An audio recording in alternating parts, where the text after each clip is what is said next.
Yo, time is 6:18 p.m.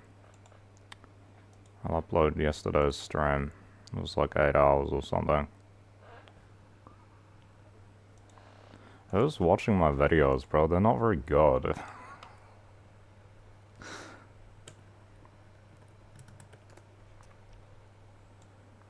GTA is so boring. I'm gonna quit. Like, fuck was that? Every stupid parents always making massive noise. Every couple of months I take like a 3-month break from GTA because it just gets boring. I get so tired of the same players. Same bullshit. Same players, same bullshit. What do you expect? Honestly.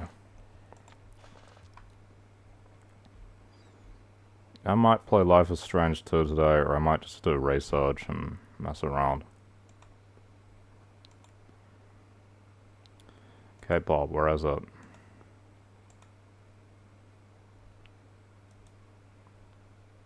Yo. Don't lag out. What's happening? There we go.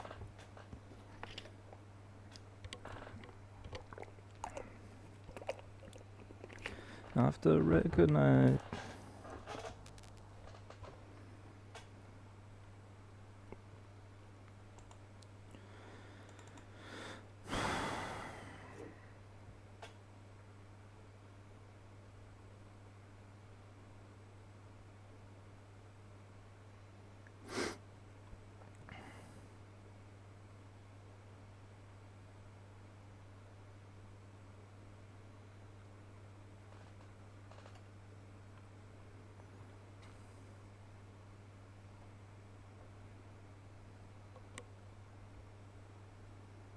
I don't really know why I like K-pop. I like the vocals. I like the energy. I like the culture a little bit.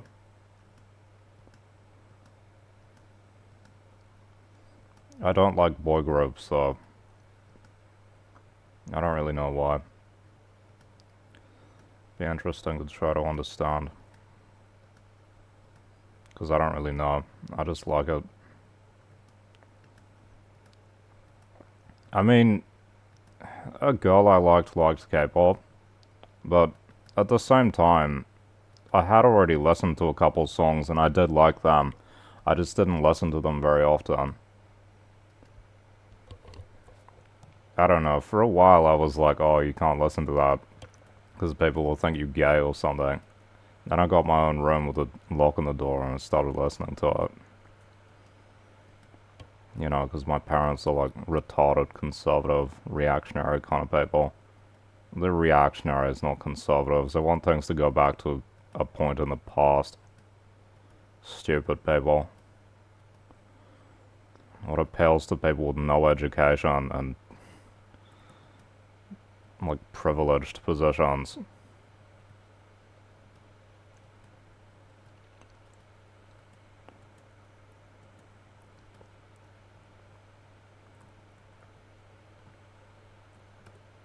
What was I talking to ChatGPT about?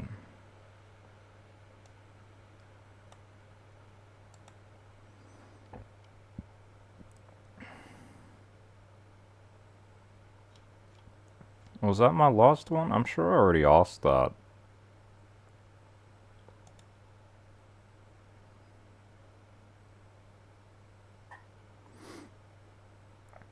Did I continue it on my phone? I can't remember. Oh yeah, I did.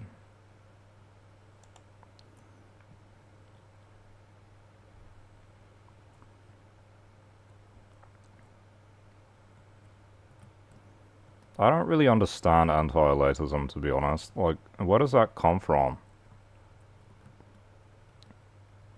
Like, resentment?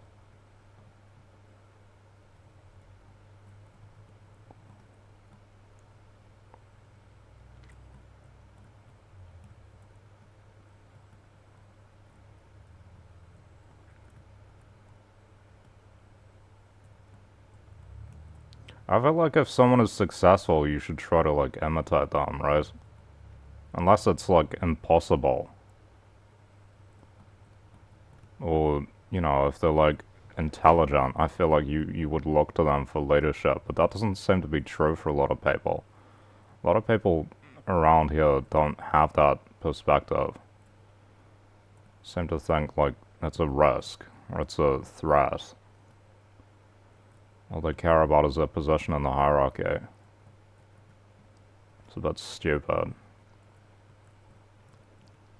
I mean, most people probably do, but yeah, it's how it expresses itself. You can be constructive or destructive, or some kind of in between. Resenting people for being successful for things that you're incapable of is, I mean, that's just, like, not a very productive, constructive thing to do, right?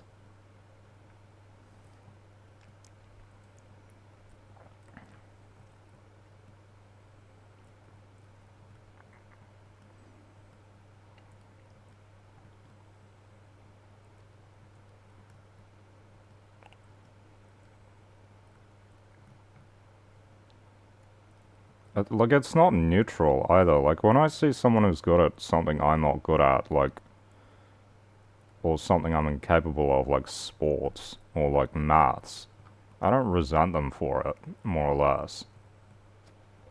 It's more like, I mean, it doesn't really interest me because I can't do it, but I'm not like saying, oh, they don't deserve success. I do think that this country places too much weight on certain kinds of achievement and not on others, though, and that kind of pisses me off. Because it seems unequal, right? And in terms of, not that people are rewarded for doing well, I think that's fine. It's that they disproportionately reward some kinds of success much more than others. It's seemingly more or less only for cultural reasons. Like, it's not that the success is objectively better or more productive or anything. It's just a cultural, like, perspective. And you can tell it's cultural because you can look at other countries and they don't do this, right? Or they do something else that isn't done here. I think it's absurd, right? Um, if you compare, like, sports to intellectualism or academia or the sciences in New Zealand, it's totally not a fair and equal and proportionate amount of regard given to each for successors at all. It's not even close. Sports has such a massive influence on New Zealand culture and in New Zealand media. You see it everywhere. People are always being congratulated. Every match is, like, on the news. All the big matches are on the news. Uh, when it comes to the sciences or intellectualism or just academic success in general, that's, like, rare. You barely see that. It's not that it doesn't happen. They just don't report on it because they think no one wants to hear about it. Why don't people want to hear about it? Because people here resent that shit. People make the argument that, oh, I don't want to hear about it because I can't do that, right? Yeah, well, you probably can't become a professional athlete either, but you're willing to watch that. What's the difference? Stupid.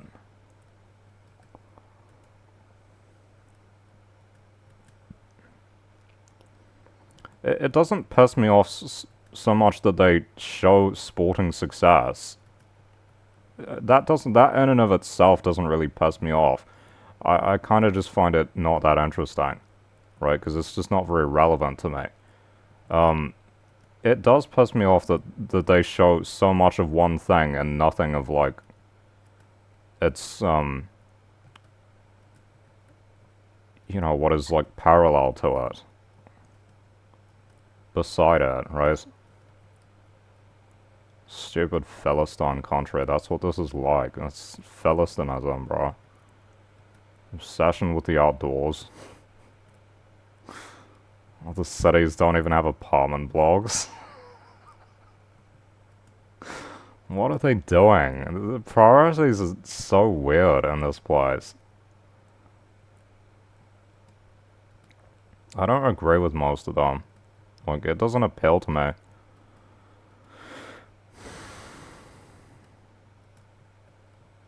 I would much rather live in an apartment in the center city than in a house on the edges of it, on the margins of it. Like, and that's not true for a lot of people here at all. A lot of people here, because this is what they do. I'm just talking about like cultural values and shit. A lot of people, what they do in this country is they just build more normal sized, like big houses with a backyard and all this area around it. Full sized fucking house. Pretty much all single story here for some stupid ass reason, by the way.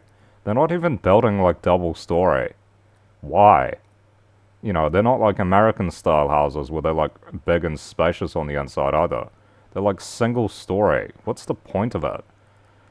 They build these houses like 40 minutes outside of the city. And people go and live there. What's the point? You're spending 40 minutes of your life a day just to get into the city and then 40 minutes back. What are you doing? What's the point of that? Just to have a house. I don't understand. Like, at what point is it no longer actually serving you anymore? People are just doing it for the sake of it. It's like a ritual, right? To refer back to one of these other things, this ritual of owning housing. Like, owning property, not just property, but specifically a house with a block of land on it. On a block of land around it, right? With a backyard and a garage and, you know, front door, back door, windows. That's, like... How is that better than an apartment in the city, you know? Like, you know, where stuff is, right? Like, the city where things are that you have to go to or be close by to actually, you know, enjoy any of those things or use them or whatever. That's a bit stupid.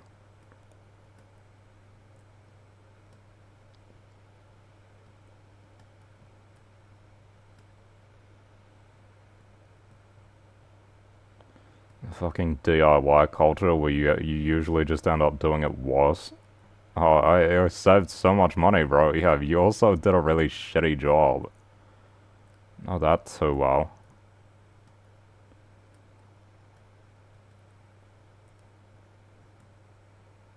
You just paid a professional. Stop being so cheap. You might get an actual quality piece of work done. You know, that's kind of why you pay for it, right? People think I'm just being contrarian. I'm not. Like, I'm as I am because of experiences and an understanding that I have. And the rest of society is as it is because it chooses to value certain things a certain way. Probably because of, you know, society's experience, you know, the history of society. Sometimes I think these things don't serve their purpose anymore. DIY culture was like reasonable when these were like frontier societies of like, you know, settlers, and they didn't have a choice, right? So people did this, and then they said, oh, this is a valuable skill to have. And now we live in the 21st century where you can pay someone else to do basically anything for you. And yet, you got like... And it's not just the quality of the job, it's the time.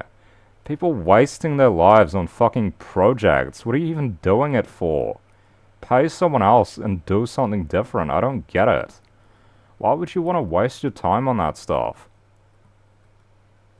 It's like satisfying or something. That's so boring to me. I don't get it. If it were necessity, it would make sense, but it's not. It's like this decadent thing that still exists. Even when the material circumstances that brought it into like public values doesn't exist anymore. It's a fucking relic. Why is it still around?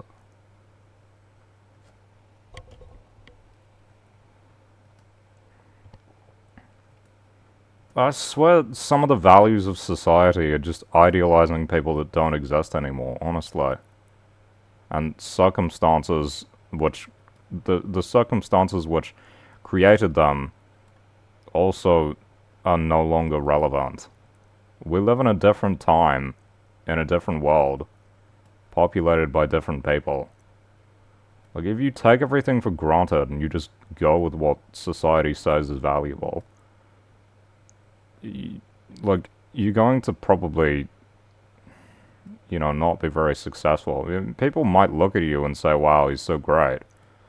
But does this lead to a fulfilling life? Probably not. Does this lead to growth? Also probably not. When you're constantly looking to the past. I was reading this article about, like, societal decay and collapse and shit. And it's like, you start off with, like, a creative group of people. And then, time goes on. And I guess the people die or whatever. And circumstances change. And then society continues to look back to those original creative people. Like the pioneers and shit. As like, oh, here's what we should seek to imitate and do, and here's how we should live our lives, this is what our values should be. Right? If they continue to do that, even though circumstances have, like, consistently changed, we can see, as is happening in, like, all of the West, what do you get out of that? Stagnation. A lack of growth. Because people are, like, just, ritualistically or, like, compulsively without second thought or critical, without being critical as to why they're actually doing this shit and if it's actually relevant. They do it anyway. Right? People value things because society tells them to, and they don't actually consider why those values are ever considered to be important in the first place.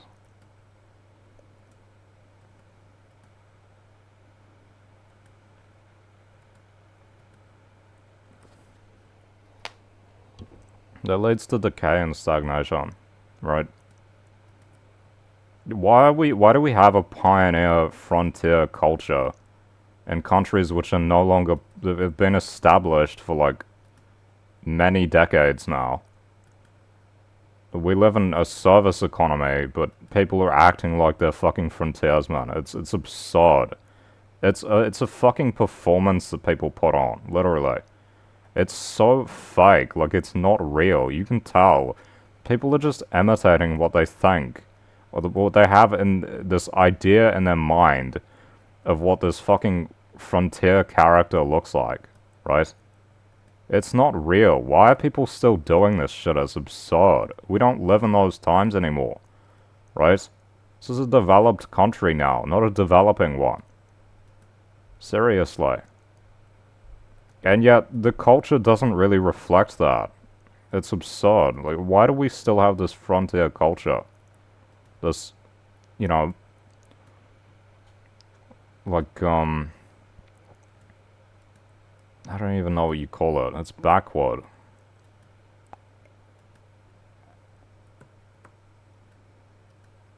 And they do it for the sake of itself. That's the other thing. It doesn't actually serve any real purpose. They just do it for the sake of itself.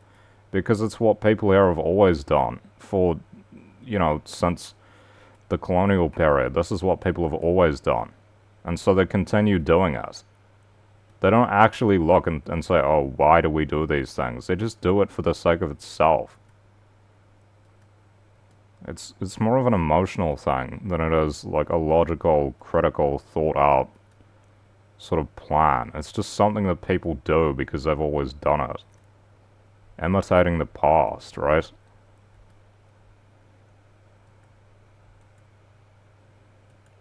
Rather than, like, looking at it critically and coming up with something new and creative. It's not creative, it's, like, reactionary.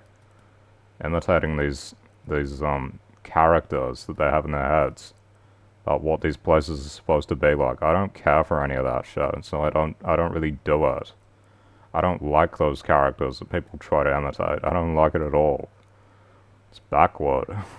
And it doesn't get results. Look at our countries. Are we going somewhere? Where are we going? Nowhere. We're not going anywhere. Stuck in the same place, doing the same bullshit that doesn't work, and it's just getting worse and worse and worse every year. People don't want to believe that. That is what it is, and it is because of the culture and leadership that these countries have. It's not for any other reason. We're not being oppressed.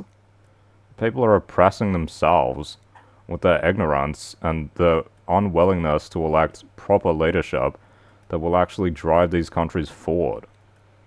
It's absurd. They're never going to vote for someone who represents a culture that they don't like, right? Or a counterculture or whatever.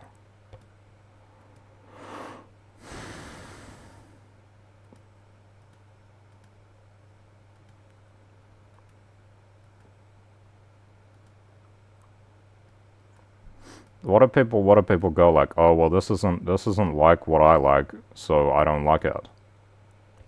Well, this is like critical of what I like, because it's an emotional thing, right? It's not a logical thing. You can come up with logical arguments for these people as to why different things should be done, why they should have different values, the issues with culture, and they'll just disregard it because they're not actually invested in these things in a critical way. It's not intellectualism, it's an emotional thing. That's why they get so upset when you criticize any aspect of it.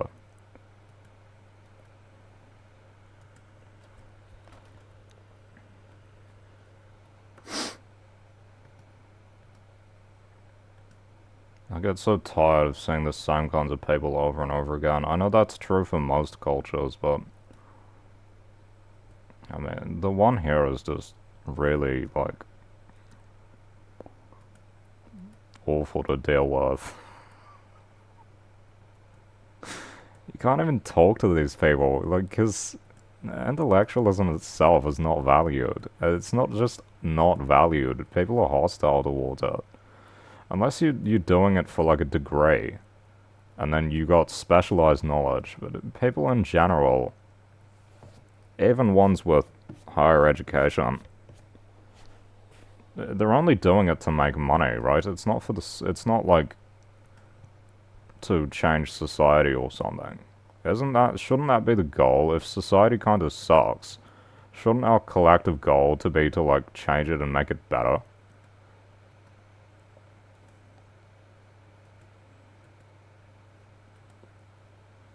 I don't think people think about these things at all, to be honest. I'm probably, like, totally, I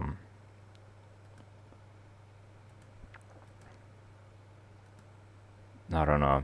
I don't think that most people think about these things much at all.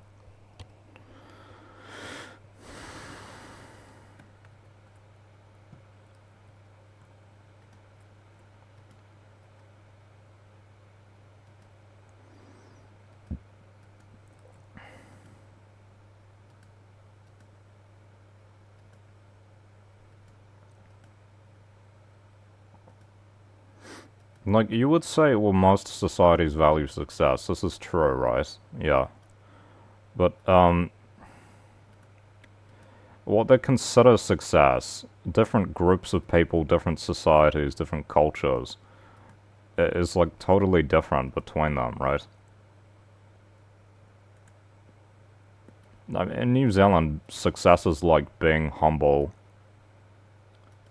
I guess having money, but that's also not the biggest priority, right? And, like, owning a house, being, like, self-reliant. You have to question, what happens when people can't meet these goals? Or what happens when people don't want to meet them? What if you don't care about self-reliance? What if you think it's fine to rely on other people for things? Puts you at odds with, like, most of society, because most people believe that shit in this part of the world. It's the same in Australia, more or less.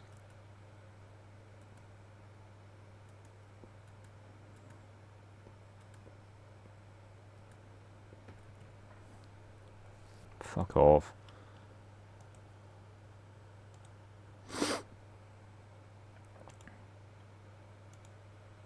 I'm sure this got up to like 30 gigabytes. Now it's just restarted.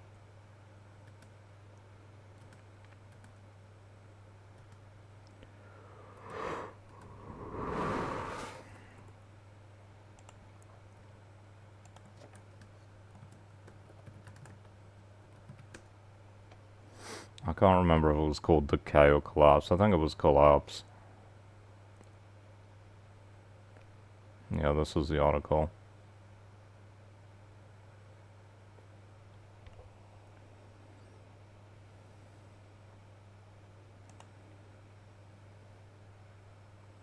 What's the one that I...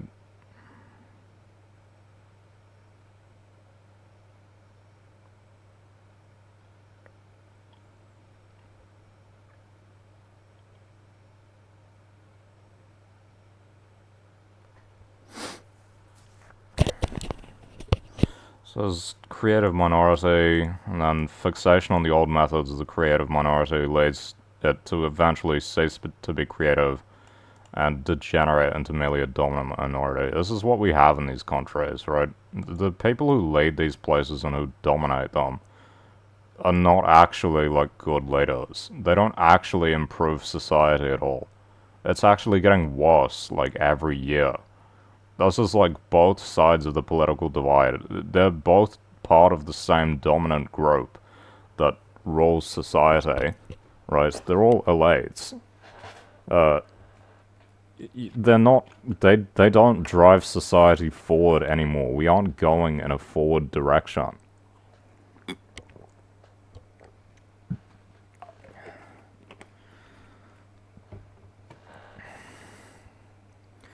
Forces the majority to obey without meriting obedience. So, like, you basically have to work with them without being rewarded for it. That's how it is. Like, you don't... You can... So, like, in elections, where, like, power's supposed to be in these democracies, you can vote for different parties, but they all more or less reflect or represent the same established elites who will not actually largely improve society just because you vote for them. Even if you vote for the most leftmost ones, who are supposed to be the most progressive,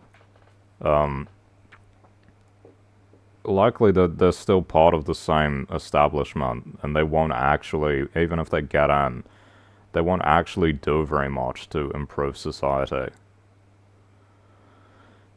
They'll do like the bare minimum, like minor reforms. Fails to recognize new ways of thinking. Deteriorates from a worship of their former self, which they become prideful. Fail inadequately at addressing the next challenge that they face. This song sucks. It doesn't have timestamps.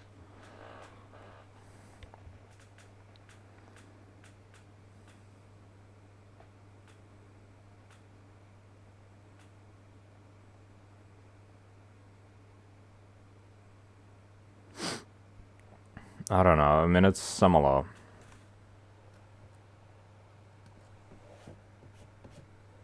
Like, you can see, though, like, very clearly, with different parties and leadership in these countries, is the state of things actually improving for the majority of people? No. There needs to be something more radical or revolutionary done. Yet the population seems more or less unwilling to kind of vote for that, even where, like, minor examples of it exist.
Idealization of the past, idealization of the future, detachment, transcendence.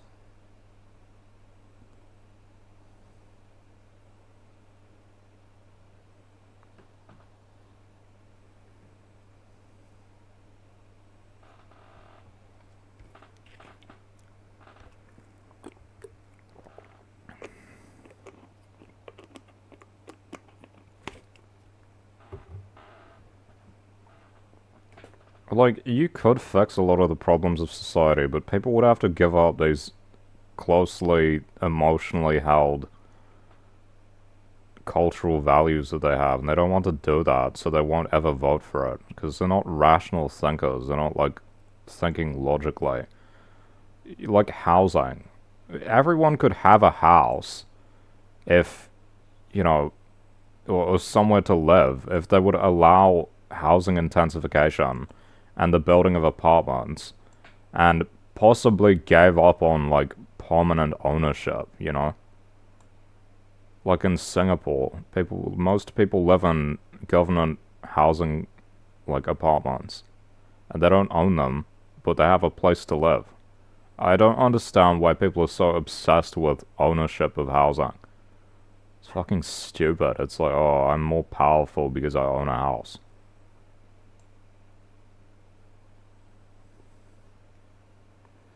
Stupid. I don't think it's that important. I don't think ownership is that important. I think it's more important that you have somewhere to live for yourself. And sure that you have the right to live there, but you don't simply need to own it for that to be true.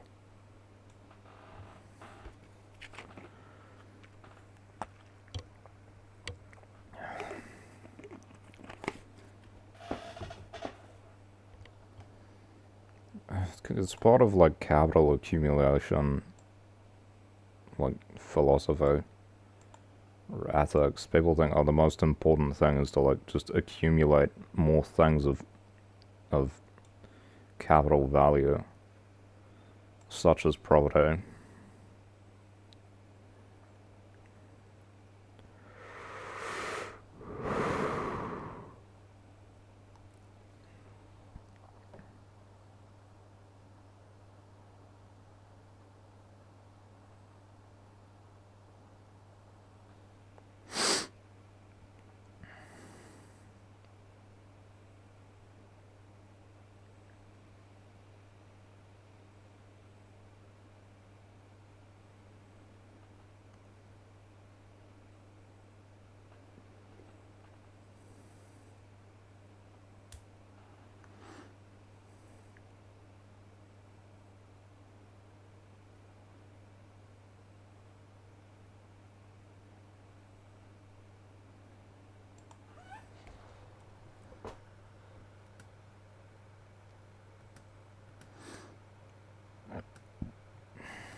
Like, at what point do you start to say that, like, the current mode of organization and society, like, the culture, possibly the economic system, etc., at what point do we say, well, this doesn't really work? For at least some people. What do you expect those some people to do, by the way? Because we were looking at, like, rebellion the other day, yesterday, which is like, that's something which people appeal to or become part of, like, by default, more or less, when the goals and means no longer align with society's. When people can't meet society's goals and then further can't, um, or maybe not even just can't meet society's goals, but don't even want to a degree. I know quite a few people where this is the case. Most people are obviously want to meet society's goals, but I know a lot of people that have kind of dropped out of society and don't really care anymore, you know? Like, personally, I know quite a few people where this is the case. For one reason or another, it's usually totally different reasons for different people. And, you know, you can think of people who are, like, ritualistic and just go to work for the sake of work. they're not really getting anywhere in life. They're probably not going to reach society's goals, but they're doing the same things anyway because they don't. I guess they're just not interested in doing other stuff. You have to ask, like, if people can't meet society's goals within society's means, they're going to, there's, well, they say innovation, right? Which can be like crime, for example. Or it could just be finding new ways of doing things. And then the further alternative is that they not only are not able to meet society's goals within society's means, but that they no longer want to meet society's goals. They don't actually value society's values anymore. And you get, like, rebellion. Different values, different means. I don't think that hard work... For me, hard work doesn't really pay off. In terms of, like, if I got a job, my health would get worse, and then I'd have to quit. And my life would be worse. Like, laborious stuff for me is not productive. I can't do laborious stuff without worsening. I have to do, like, you know, easy stuff. Summaries and just short bits of work and like, I guess what people would consider like a relaxing or just passive effort. It's kind of all I can do. Like, this is common with the sickness. It's the position it puts you in, right? You don't really have a choice. I don't choose to be like this. I used to do laborious work all the time. I used to read long texts, you know, whole essays and like written works. I used to do that, and now I can't do it anymore. It doesn't reward me. I actually get punished for it these days. If I push myself too far, you shut down physically and mentally, and it's like painful. And you can get permanently worse if you do that to a too extreme degree or too often.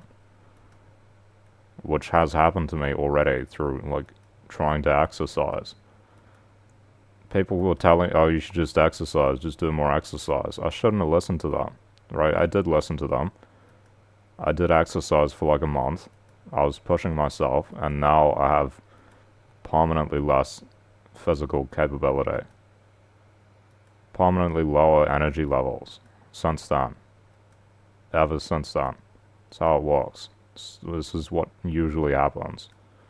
This is what happens when you take advice from people who don't understand the circumstances at all. It usually leads to failure, right?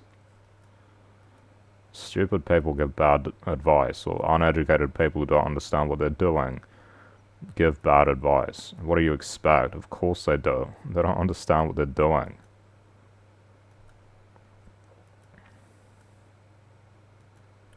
And that often causes harm. Prefer people to just say, I don't know, but of course, we live in a part of the world where you have to be confident all the time. It means people are confident even when they're wrong and don't know anything about the subject. That's so common. It's so common, and it's insufferable how confident these people are despite knowing literally nothing about the subject. You've done no research, no work into actually understanding these ideas. And yet you're making broad claims, like significant claims, and then you're telling people to act on them. It's insane. People are so stupid around here, honestly. It's fucking retarded. What do you expect? They're not taught how to think properly and what arguing consists of. Just do ego competitions, and that's basically it. It's just ego competitions.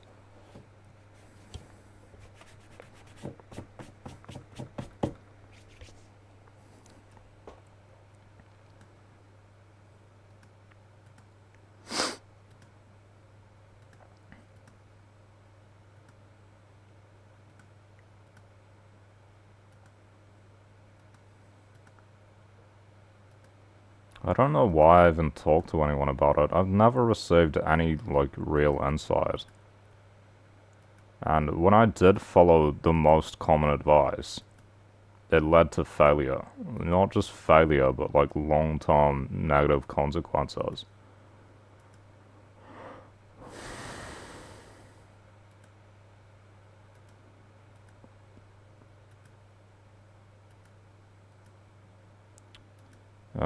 Yeah, so fuck off. Why is it opening a random page every time I alt tab? I can't even read those. Yeah.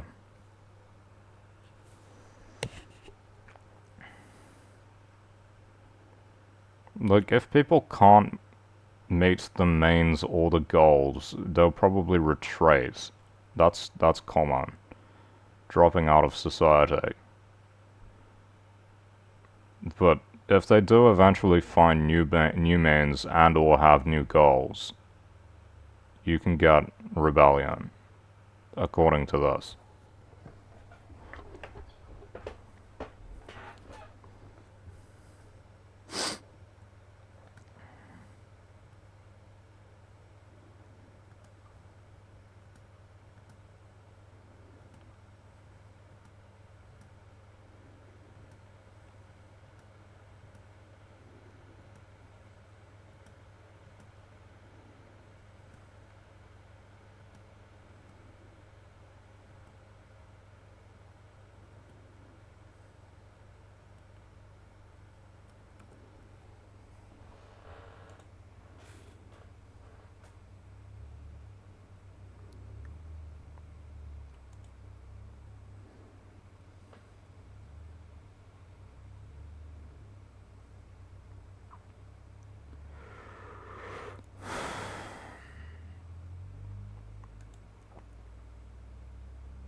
Why does it always do this? It's so annoying. I don't know why it does that.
I, it's like, what's the difference between rejecting them and just not being able to meet them? I guess if you can't meet them, you still accept their goals, right? I'm trying to understand, like,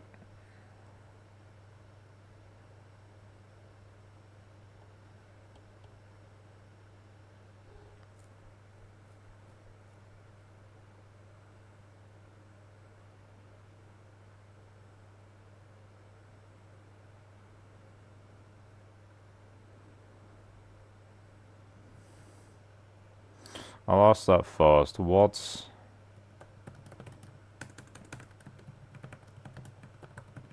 between rejecting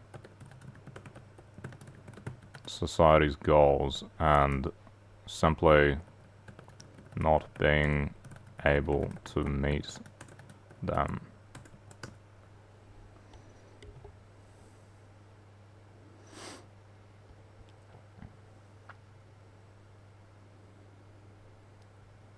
And whether the person still accepts the legitimacy and desirability of them, you know, that's interesting. Even if you can't achieve it.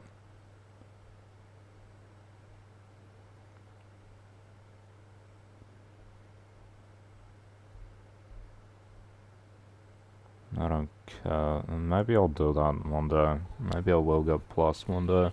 I kinda like ChatGPT. Person still believes the goals are valid or desirable. You know, I don't know. I don't know if I do think a lot of this country's goals are valid or desirable. I think they're kind of a waste of time. I'd rather be doing other stuff than working towards them. Look, I constantly have people saying to me, "Oh, why don't you do this? Why don't you do that? You could make more money. You could get more viewers." I don't care about that shit. I don't care. That's not why I do it. I don't even post videos for other people to watch them. I post them so that I've got a record of it. I don't care if people watch them or not. I'm like, oh, I'm gonna edit your videos for you. You make more money. I don't care. I don't want to make any money. I don't need money. It's totally different. This stuff doesn't matter to me.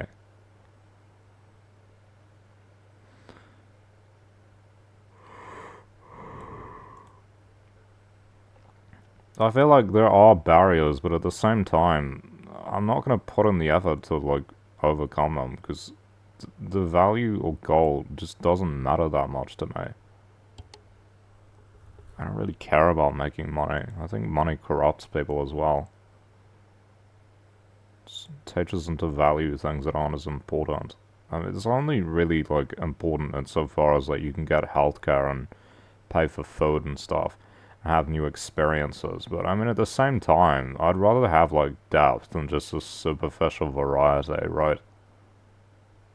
I think depth is more important than superficial variety.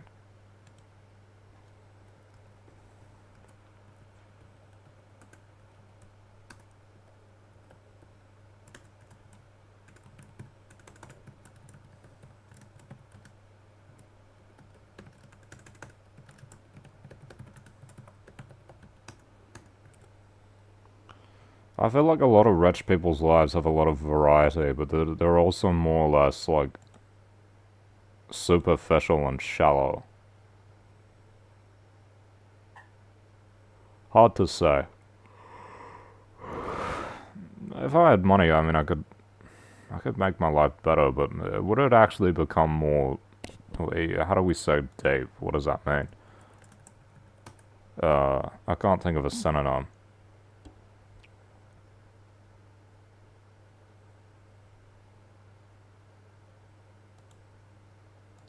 Why is it opening them in new tabs instead of just clicking through?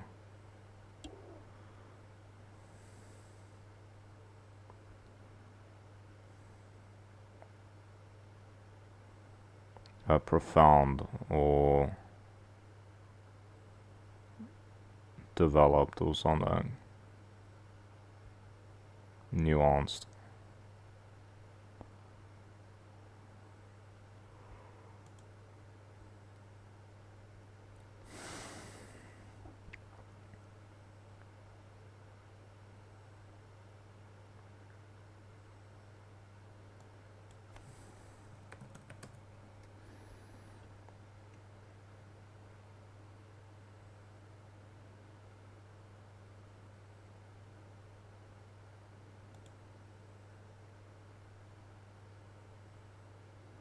What does it mean for something to be deep? In the sense that I'm thinking of it on.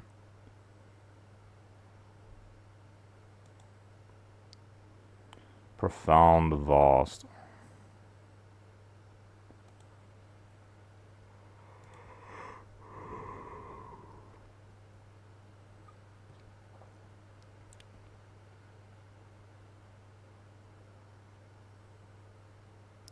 like challenging. I feel like rich people's lives are really boring. I don't know, but it's not really what I'm saying. It's not merely challenge, right?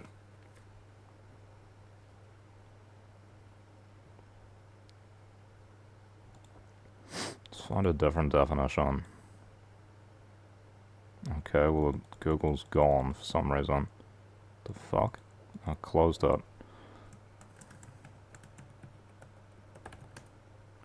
Fucking hell.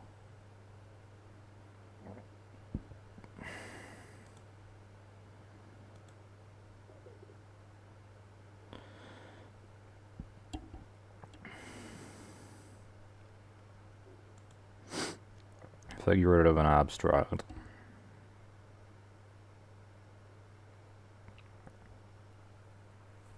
Profound and meaningful, okay.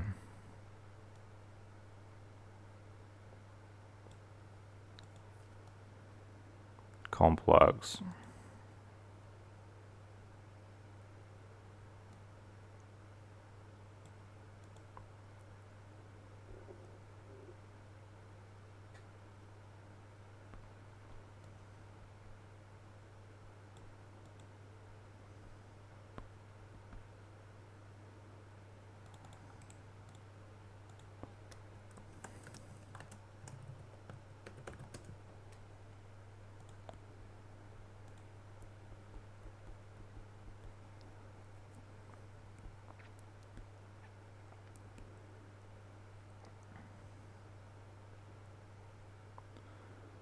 Things which are complex aren't simply difficult to understand, though. They don't necessarily have to be. Like, I think they can be, and sometimes often are.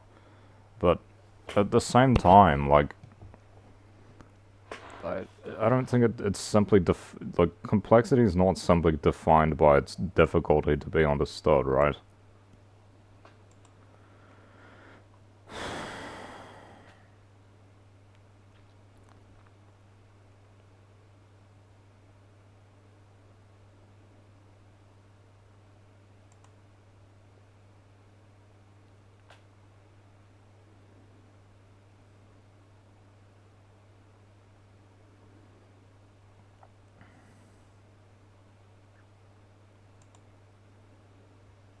Why does it open some tabs and new tabs, some links and new tabs?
I feel like if I was rich, I'd get bored so easily.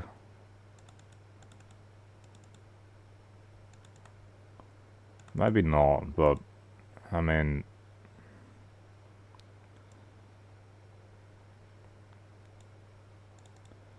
it kind of makes it not like a great goal to me. Like, why would I make my goal making lots of money if that like doesn't satisfy me very much? I just use money to buy like food and donate to stuff and pay rent. That sort of thing. I don't really do much else. I don't like spending money either.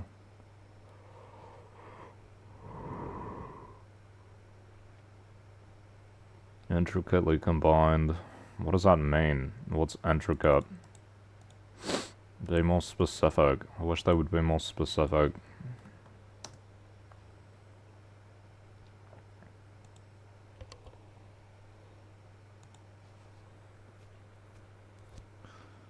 It just relates back to the other word. Is it simply the difficulty? Like, it's challenging.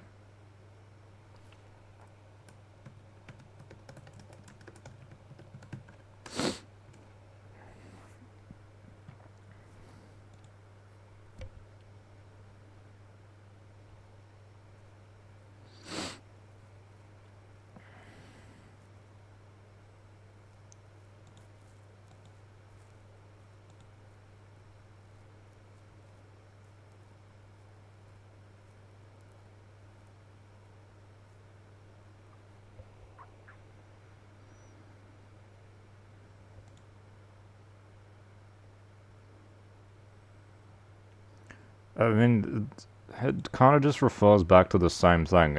Is it simply that it is done in a way which is like challenging to understand? Is that all it means? Because complicated or complex goes back to complicated.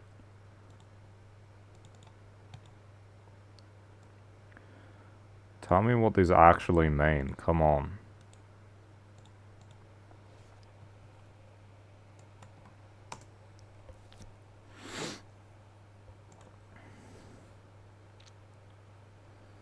This refers to this, which refers to this, which refers back to this, or back to this.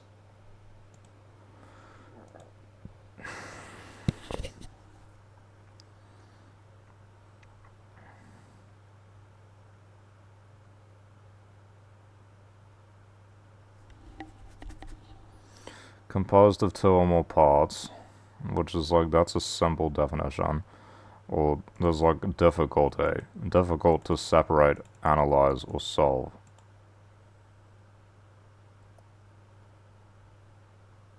So like, is the only difference between like something being complex and simple how challenging it is to like understand? Is that what it's defined by? Because it kind of seems like that's all it means. It's just like complicatedness is just like how like challenging it is to understand.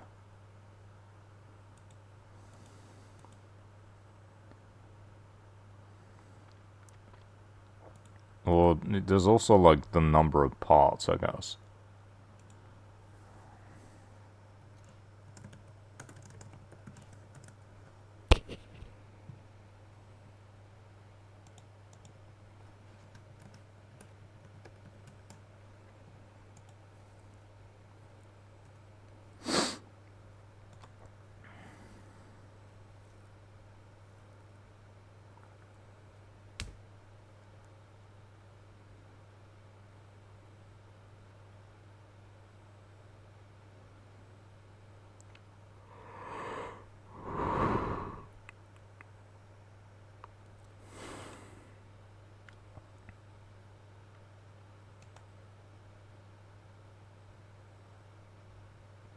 I feel like most rich people's issues are like really easy, like, oh, what am I gonna eat today? You know, they don't seem to have very challenging lives. It's just boring, honestly.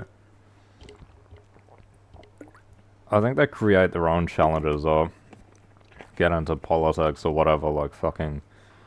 What was that guy's name? Michael something? Michael Bloomberg?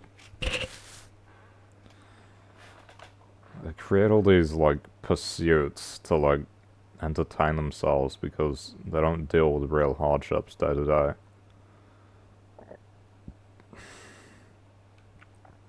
It's true though, simply something being challenging. Um, simply something being challenging or difficult is, it does not make it good. Like, I'm sure a lot of people would rather not have certain challenging or difficult issues.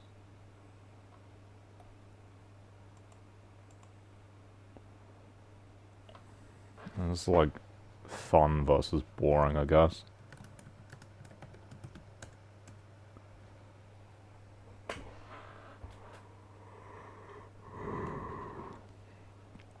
The being rich, like, as it's depicted in modern media, doesn't seem very fun to me. Like, it's true, sure, I'd like to have a lot of money, because I think I could do interesting things with it. At the same time, it doesn't seem very, like, modern depictions of, like, large amounts of wealth don't seem very fun to me.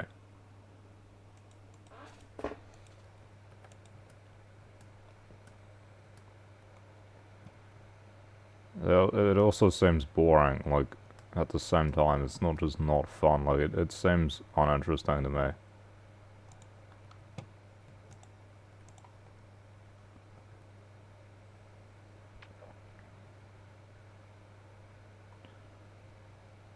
And of course, in most of the means that you rely on to get there in um, modern society, either is related to exploiting other people or um, you know, unethical means, or you like but just selling yourself, essentially objectifying yourself. So I don't really want to do any of those things. So it's like, well, you know, obviously I'm not going to make money. Most people just want to give me some, you know, like donations or charity, basically. I live off of fucking charity. That's what welfare is.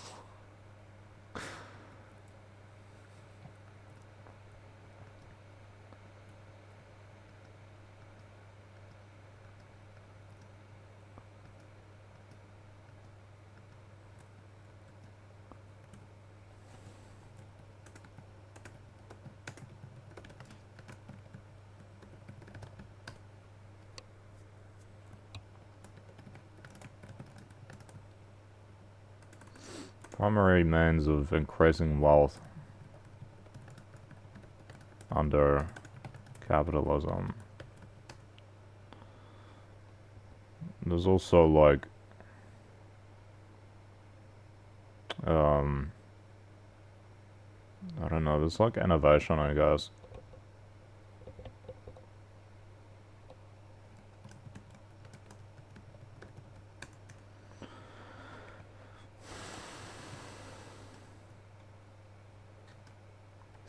Like I kind of like technology, but at the same time I feel like it's generally like they kind of want to use it for bad purposes, right?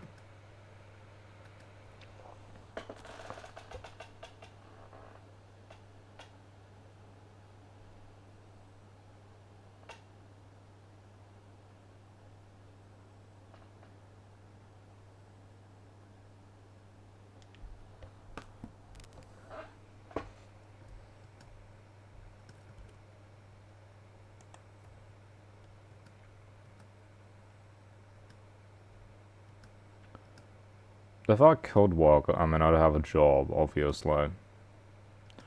But I feel like I wouldn't be very fulfilled, you know? Like, they just become routine and unsatisfying. Like, it doesn't relate to work that I like to do, you know? I like to do, like, you know, intellectual work, problem solving, that kind of thing. Um,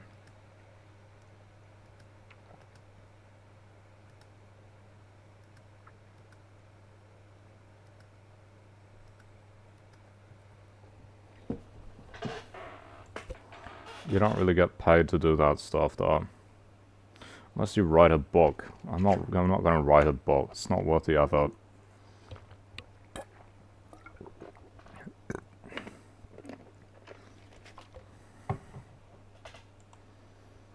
As if I've got, like, you know, some philosophy I can teach people about. I can just tell people to read other stuff that I've read. which they never do, by the way. Nobody likes socialism. Nobody likes Marxism. Nobody reads Lenin.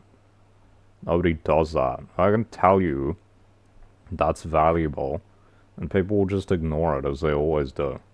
You don't want to hear what I have to say. Why do you ask me to write about what I think is valuable? I'm just gonna write. The book's gonna have one line, and it says, read Marx and Lenin, and Nietzsche and Machiavelli.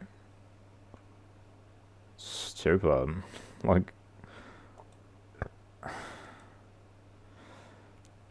people will be like, oh, you seem quite smart. Okay, sure. Thanks, I guess. And they won't take your advice on anything. So which is it? Do you just not respect the advice of people that seem to be knowledgeable? Or something? Or are they just joking? I don't understand. I've kind of had that most of my life. It's like people will be like, oh, you're kind of smart. Okay. The same people never listen to your advice on anything. Why is it like that here? There's this obsession with like doing things yourself and not listening to other people. How do you expect to learn anything if you won't ever listen to others? It's absurd. I deal with this with so many people in this place. They don't want to learn from other people because they think it makes them like weak or something. Stupid.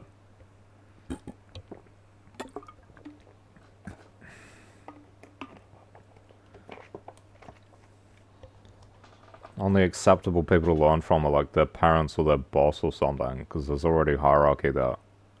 Like if you learn from someone, you're like making yourself subservient to them. You're putting yourself in a lower position on the hierarchy. Why are people so upset with that? Right? Maybe just recognize you don't know everything. And like try to improve that. Try to improve your understanding of things. People don't want to be seen as weak. Stupid. Most people are weak.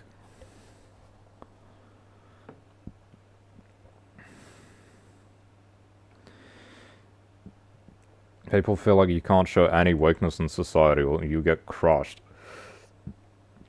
Just check out, bro. It's so easy. Check out and budget. I didn't get a choice. Like, this is what I've been forced into. I didn't choose to check out. I was well, I kind of already thought things were kind of bullshit before I got sick, but I was putting effort in shortly after that, and then I started, like, sickness just took over.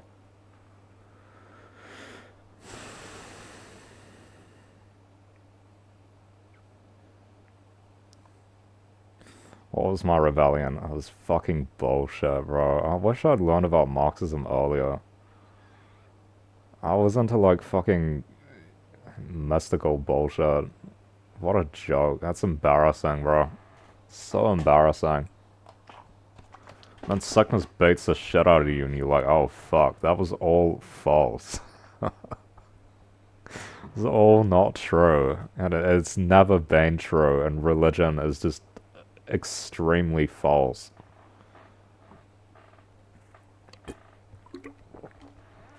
Spiritualism's a fucking joke. I can't take anyone seriously that's religious or spiritual. It's like fundamental. Seriously. It's like, oh, I don't understand how things work, basically. I have delusional beliefs. You're just saying, hey, I have delusional beliefs about reality. That's what religion and spiritualism says about a person. Or you've never dealt with like real hardships to the degree that you've been like had the shit beaten out of you, and you're like, fuck, that's not real. Right? I swear, people just aren't challenged enough to ever critically consider these ideas that they have, right? And so they continue to hold them, of course. Because there's no challenge.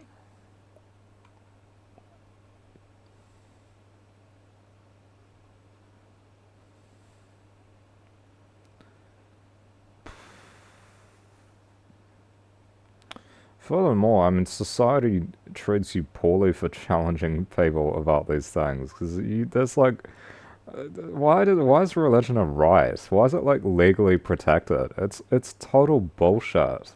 Don't people know that? Why is it a right to be religious? It's fucking stupid. Religion is absurd.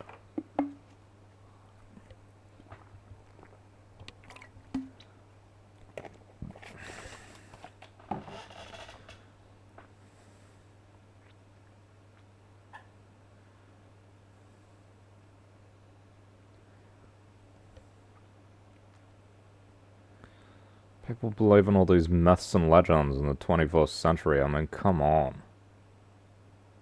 I don't know why we even have this issue. It's really a joke that it still exists. In the 21st century, we still have like, masses of religious people.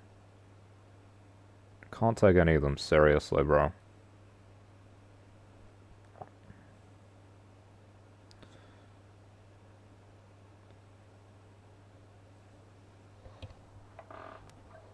How can you respect people that have such absurd ideas about things, honestly?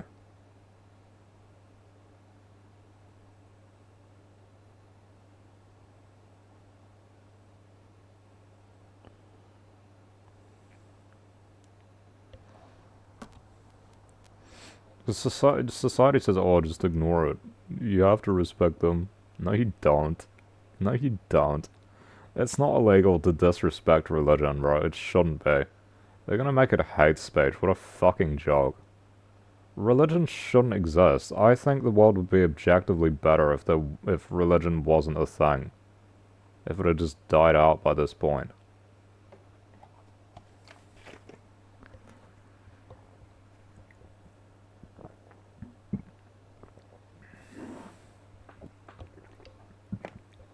What's the value in telling people lies?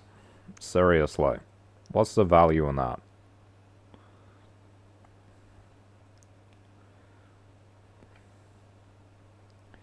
Stupid, honestly.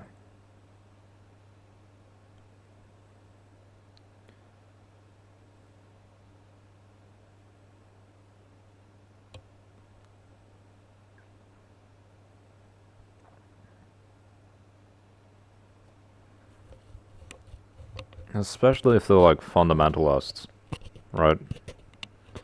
Not just like culturally religious. I kind of mostly know fundamentalists. I swear, like, a lot of people who haven't grown up in religious backgrounds think, oh, it's not a big deal. They don't get it, right? They don't understand what these people are like and what it, like, drives people to do and how it, teaches them to act. It's largely harmful, right?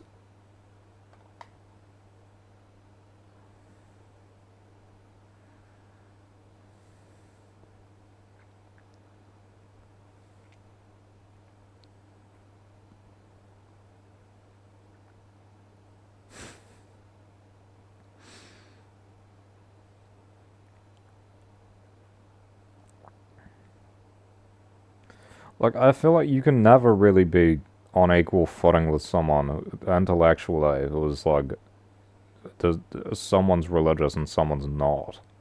Someone's an atheist. I don't even think like agnosticism is like very respectable. Like, come on, you can commit. It's like, oh, I don't want to commit or I don't want to offend religious people. There is no evidence of deities, and there never has been throughout history. People have made that shit up and continue to do so. It is a delusion. It is a fantasy. It's not real. There's no evidence. They can't prove it and have never done so.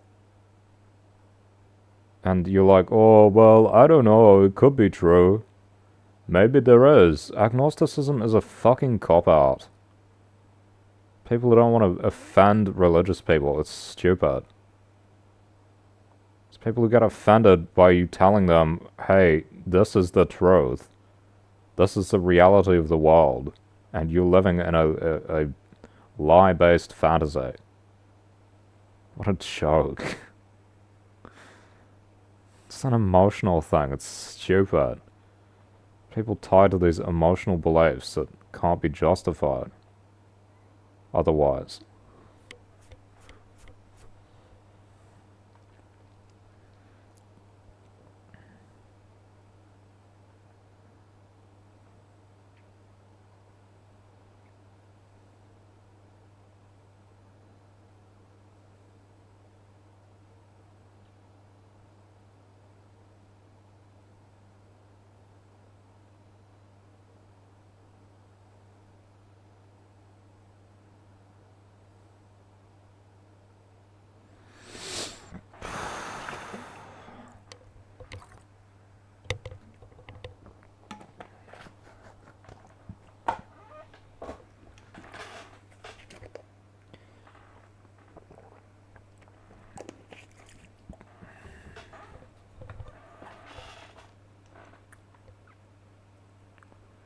How can you consider and like intellectually unequal someone who holds such absurd ideas, right?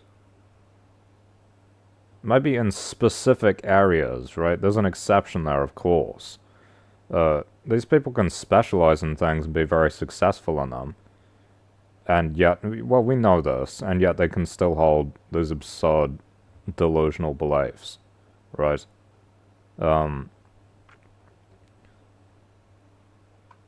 Yeah, but this is different to like a broad appraisal of the individuals.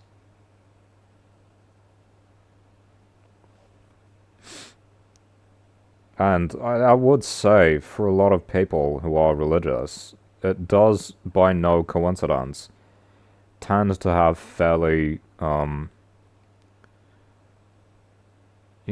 defining effects. Like it does, a lot of people, especially fundamentalists, it does come to define how they live their lives. Like, at least slightly. Like, it comes to, it will maybe defines the wrong word. It has, like, broad-ranging effects on, like, usually who they are as people, how they do things, what they think about things, what they think about the world. It's like an ideology, right? It's like a totally different perspective on life, right? The problem is, this perspective is based on, like, lies, and it can't be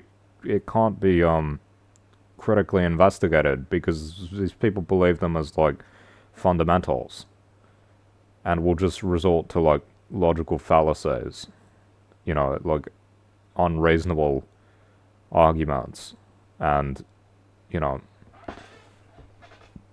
things such as that when you criticize them.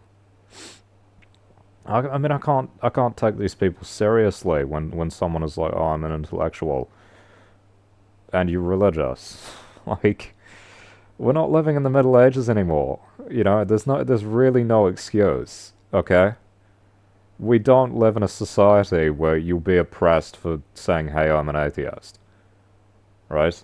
You don't have to conform, and yet these people do it anyway. I think it's absurd. I mean, on the one hand, you can say, well, it gives them an alternative culture belief system. Maybe that's a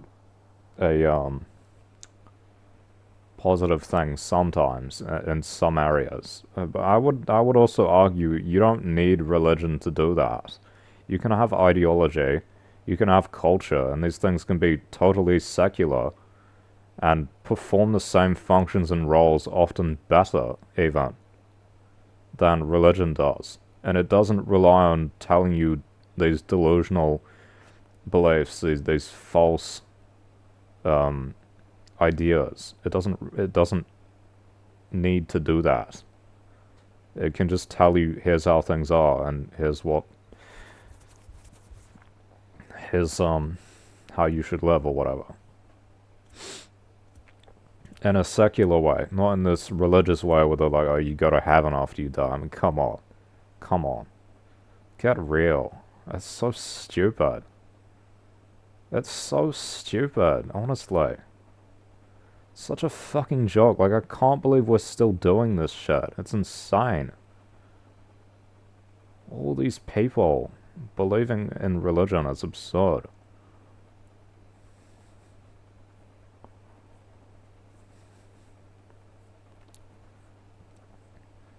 People need to think for themselves. It's honestly. They're like, oh, religion's not dominant in these countries now, so it's kind of like countercultural. What a joke. What a joke. It's like you can, what religion does, oftentimes that people, what do you, like, compliment it for, is it does sometimes the right things for the wrong reasons. How right is it if you're doing it for the wrong reasons, fundamentally? Right? How good is that, really? If you do, oh, it gets good results sometimes. Yeah, but, like, the basis for those results is, like, a fantasy. It's not real. I don't even think it does get good results a lot of the time. I think it leads to, like, a lot of harmful things.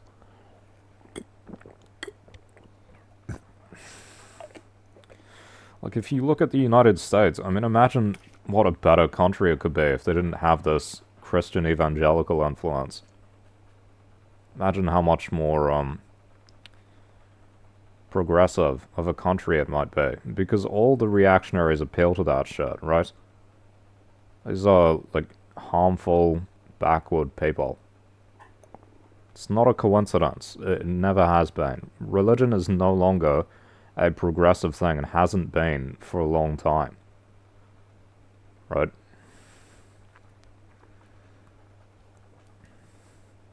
There was a time, possibly in the past, where it brought a sense of order from chaos.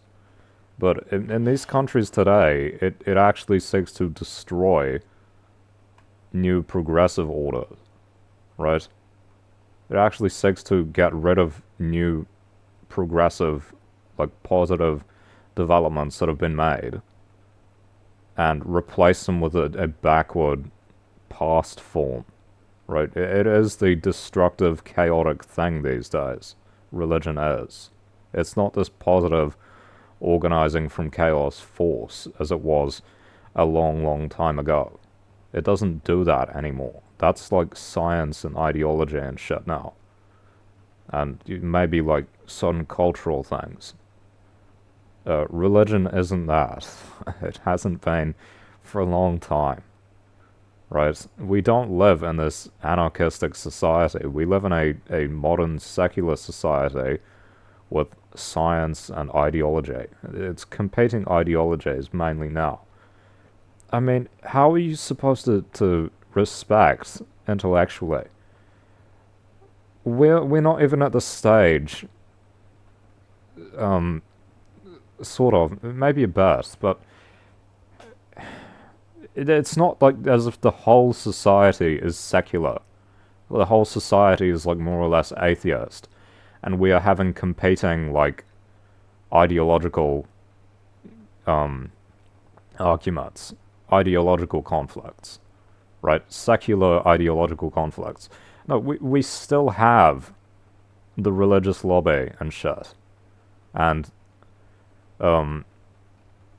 there is still, to a large degree, held by people religious belief, right?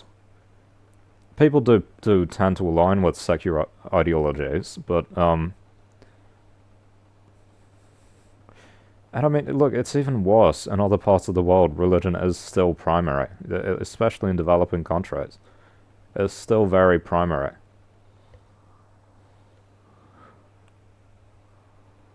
One of the most defining things. It's absurd. You don't need it. Literally.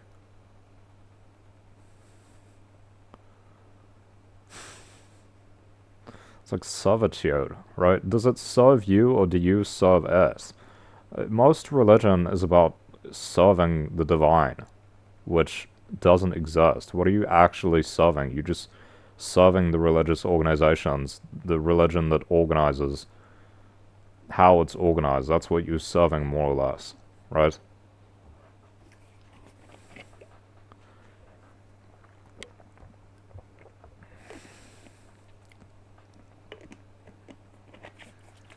It's good that it's become less significant in the West, though. But I mean, idealism and certain things like that are still very prevalent.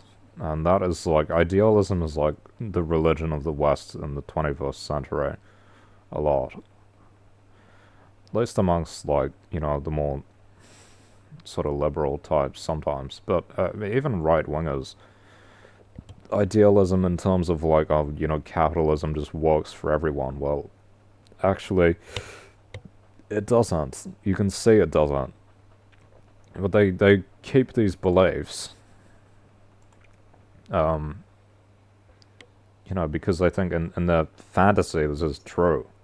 If you actually consider material reality like socialism does, you recognize that this is not the reality, and that socialism, socialist critique of capitalism is more accurate than what capitalism says about itself most of the time.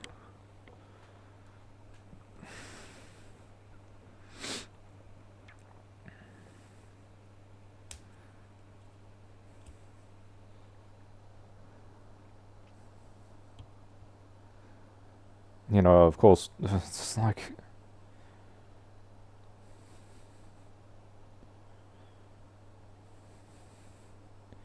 if you consider the ideal as something like Marxism, which is inherently atheistic, right? Um, when you consider wider society, like the the vast majority of people, like when I say like 70% of people, the amount of people that are atheists in society isn't even like 70%. It's like 50% are irreligious.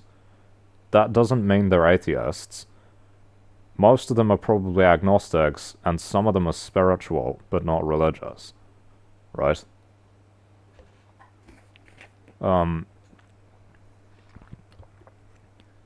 we're not even like on the basis of like, with a lot of people, it's not even on the basis of like secular conflict, secular argument, ideologies, secular ideologies competing against each other. Um, because so many people hold spiritual and religious beliefs. And it's even worse when you move to the developing world, or only recently developed countries. Sometimes. I mean, China's an exception, right? Most people in China are kind of atheists. They have, like, some stupid, unscientific beliefs sometimes, but um, organized religion's not popular there. And neither is really spiritualism a lot. Sometimes, but also not, at least in the cities, I think. Maybe in the rural areas it is. I find that a lot more respectable, you know?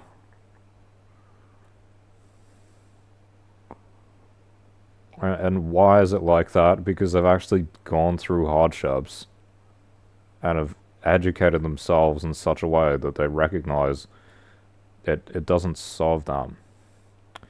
Unfortunately, they become kind of reformist and they allow organized religion now, but in a controlled way. I don't know. It's kind of a corruption of the original socialism, but whatever. I mean, that's their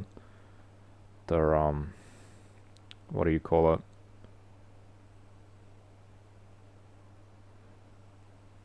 I can't think of the word. What is it? What is it called? Compromise. That's a compromise.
Like, atheism is like a starting point, and then you discuss secular ideologies from there.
I think I lost my tab.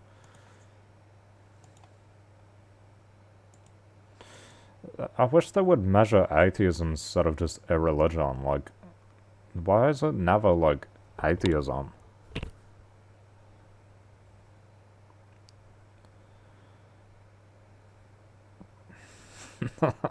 Some retard on Twitter was saying, like, oh, do you know Christian countries have higher IQ? You idiots. You know that it's the East Asian countries that have the highest IQ in tests, and most of them are atheists, right? Like these countries. These people are fucking retarded. They don't want to hear the truth. So stupid, bro. No religion doesn't mean atheism, though. It's stupid.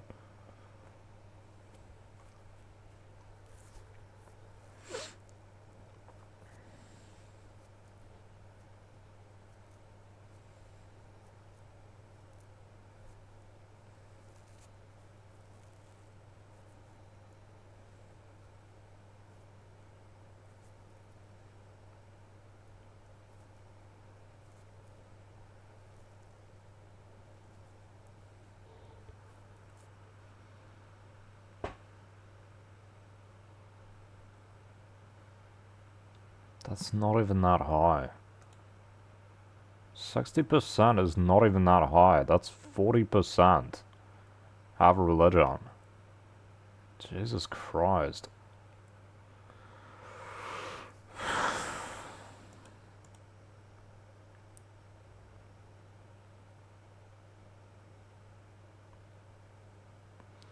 Yeah, no, okay. But there's a note.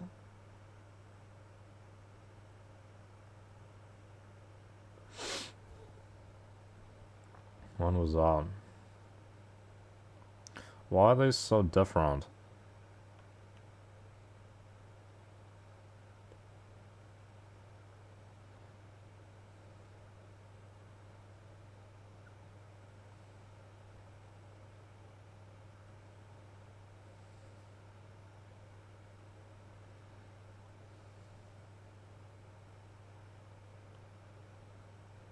I guess China hasn't had a census or something. It doesn't have data on this one. What is this? What's Pew say? How did they survey North Korea, bro?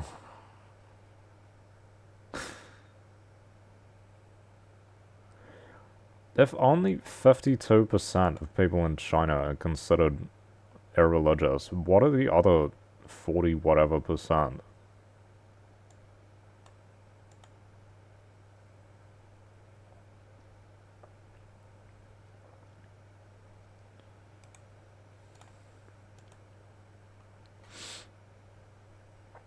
I like state atheism.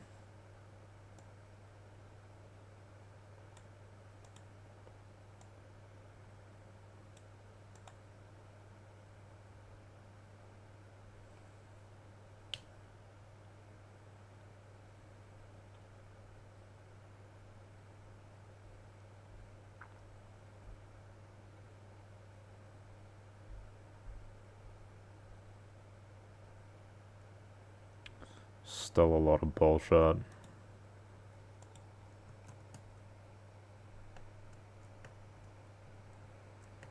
People need to get real, bro. I don't know why we're still having these arguments, like, honestly.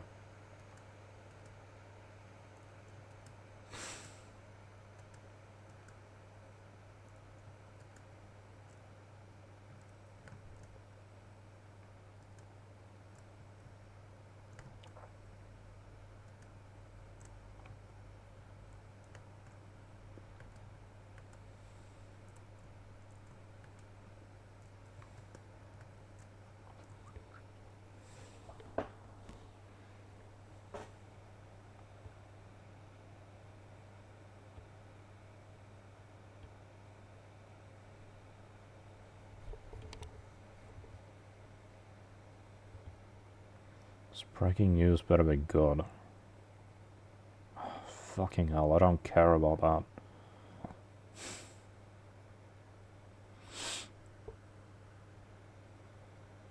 Dun, dun, dun, dun. Ba-da-da-da-da-da-da.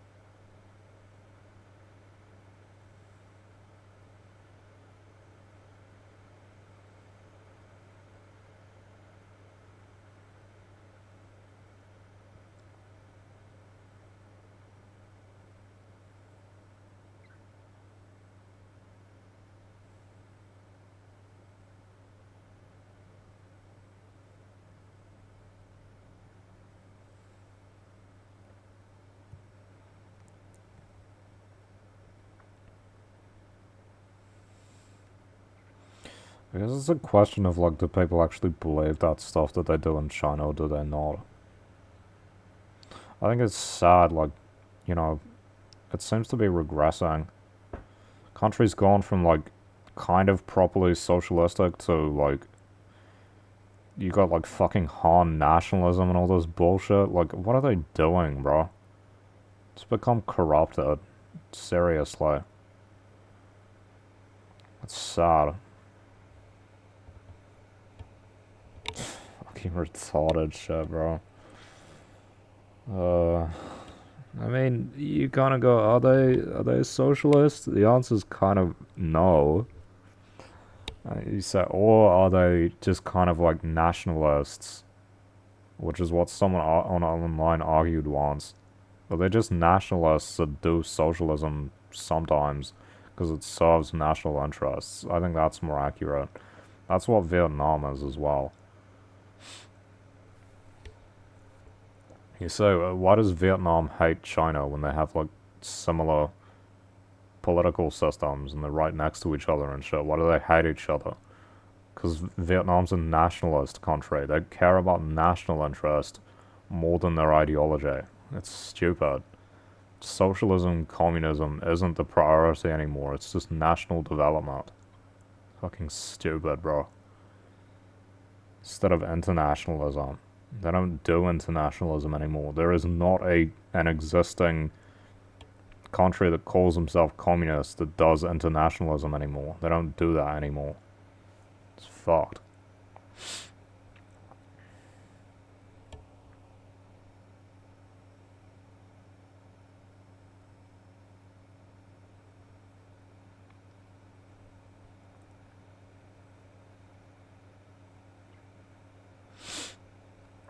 Nah, this is like one of the fundamentals of, like, Marxism and Leninism is, like, the international revolution. which they don't even try to do anymore. All they care about is national development. There's no agitation, they become reformist, you know. I mean, in China, the reforms have made them rich, but, like,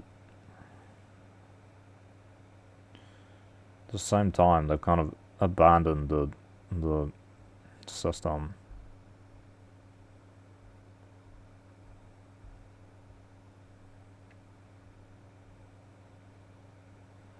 What do? They say, oh, you know, socialism is like this future goal which we're working towards by developing our country's productive capacity. How are they doing that though? How are they developing their country's productive capacity? By allowing like privately owned capitalistic entities to make massive amounts of wealth off of the population. Oh, we're creating socialism by doing capitalism. That's what they're doing. State capitalism, right? They have a lot of state ownership, but then they allow these private companies to run certain areas.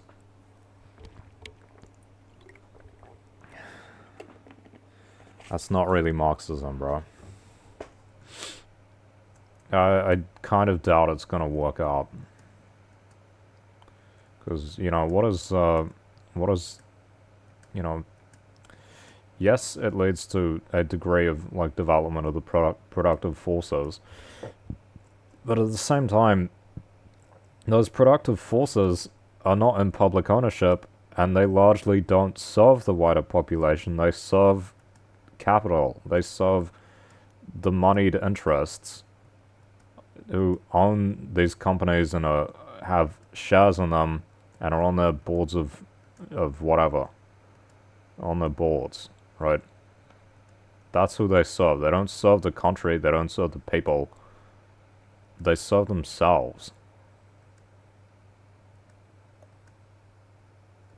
And you start to wonder, like, they say they've got, like, more oversight in China. Like, the government takes a more direct role, like a more guiding role or something. You have to wonder, won't this eventually lead to the government being more or less, like, corrupted by these capitalist entities? As has happened in, like, every other country which has done this shit. Happens in all of these countries. The rich use their money and power and influence to, you know, basically change the government to, and the country's policies to suit their own means or their own needs. Probably means and needs, right? They want the country to do more capitalism, and they want it to do more capitalism in a way that benefits their group of capitalists, right?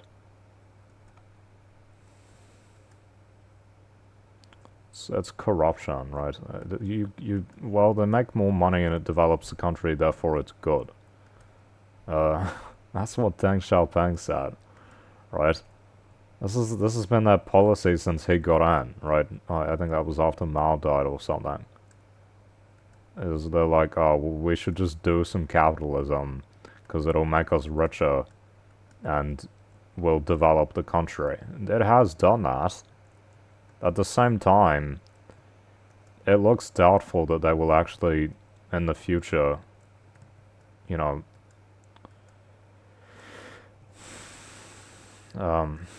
it looks doubtful that in the future they will do real socialism, honestly. They don't even have welfare. I mean, it's kind of absurd. It's really just state capitalism. They used to do like a kind of socialist model. There were failures there, I wouldn't doubt it. But, I mean, come on, private enterprise. Private enterprise is not socialist at all. Even if there's a lot of oversight, like, you're still basically letting them do what they want and get rich. That's literally what they've said they're like, intending to do, is to, like, some people get very rich off of these companies, and then I guess that is supposed to develop the country, and then that's what capitalism is, right? It's not socialism. It's not socialism at all. Never has been. Do they tax these companies massively and then do wealth redistribution? No, that's socialism. They don't do that. Why don't they do that? Because they don't agree with it or something. I think they just don't agree with it. They don't want to do wealth redistribution. Concerned with competition, which is like capitalist, right? If your primary concern is just competition, competitiveness, and making money, that is capitalism. Like, what they're doing is capitalism. It's not socialism, even though they call themselves communist.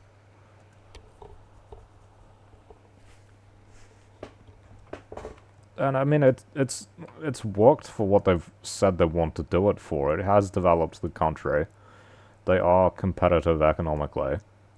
That's true, but I mean, calling this communism is just false. It is basically like a nationalist based state capitalism.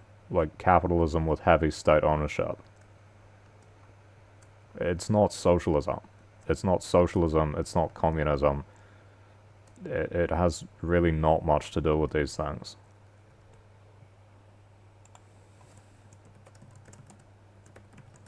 It is, what is it, like competitive, nationalist.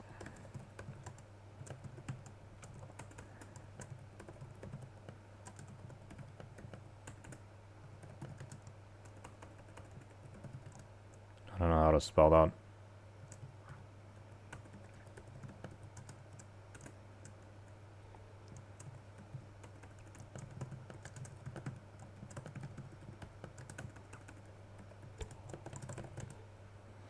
But with private enterprise.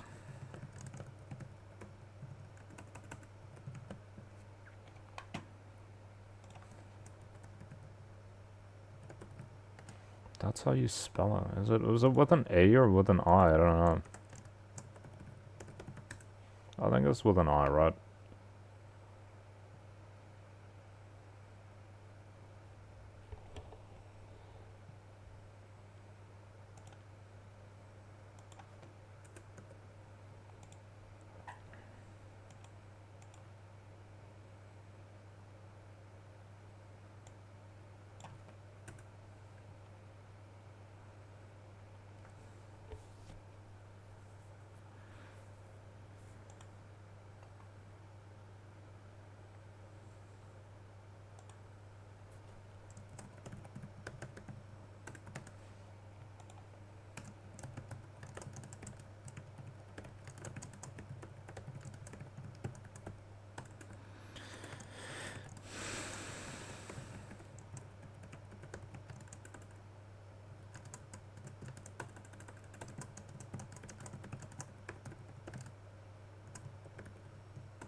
I think that's what Xi Jinping talks about, like national revitalization.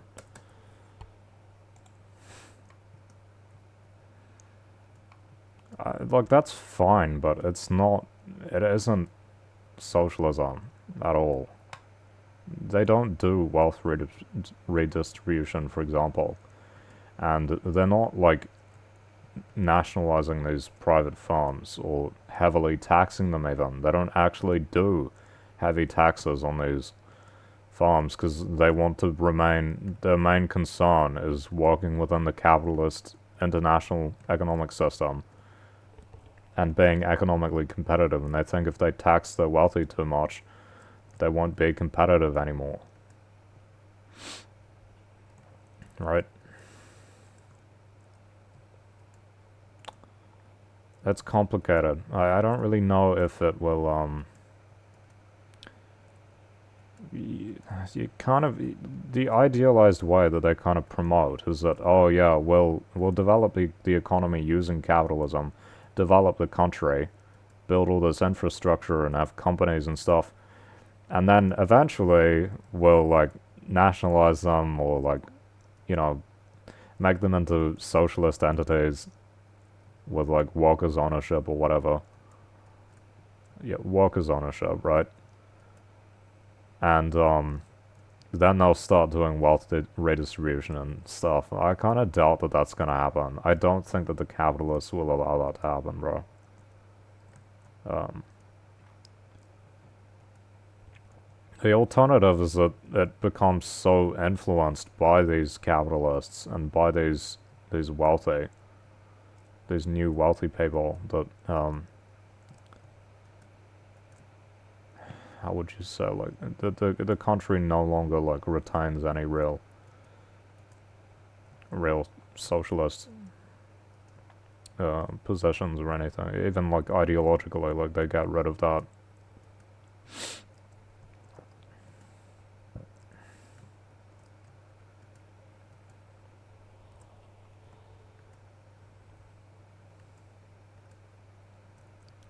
I mean, if they hadn't have reformed, you could argue, well, they might have collapsed like the USSR. That's possibly true, right? Um, Clearly in the USSR, things weren't working very well. So they reformed stuff. And I would say, yes, the leadership was probably quite corrupt, and that had a heavy effect on, um, you know, that had an effect on it collapsing.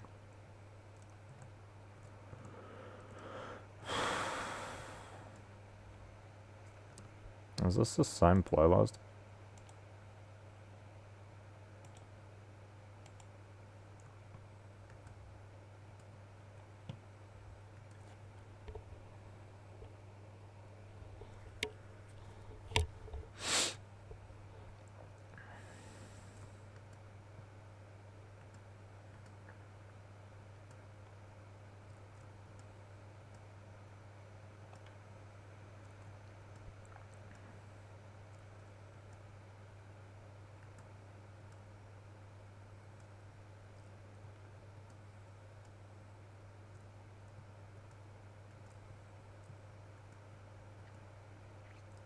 Yeah, and the workers' rights aren't very good either. Like, you think like some of the most important things to like socialism, they don't do. Why? Because why is it like this? Because their main concern is with making money and developing the country using that money economically. Their main issue is with being economically competitive. That's what they care about. This is like a nationalist kind of interest. Like the way that they do it is in this like nationalist interest, national revitalization. Um, I don't know. I'm kind of skeptical as to whether or not it'll actually work, and I think it'll take a long time. I mean, you can see they've had rapid results, for sure. They have had rapid results, but um, growth is kind of declining. You kind of question what are they going to do next. What is it? Attack Taiwan? I kind of doubt they're going to do that.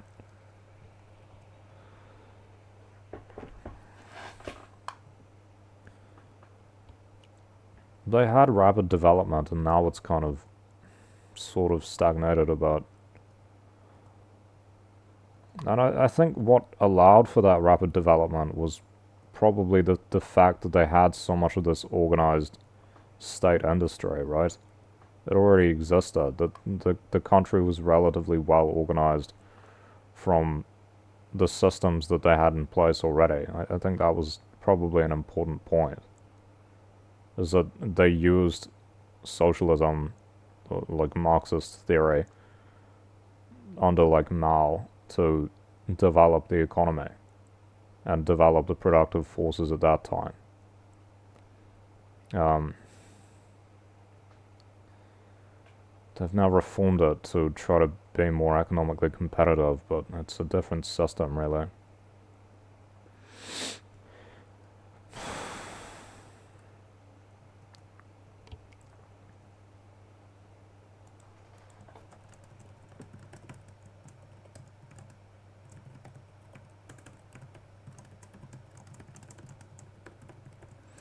I hear about national revitalization a lot.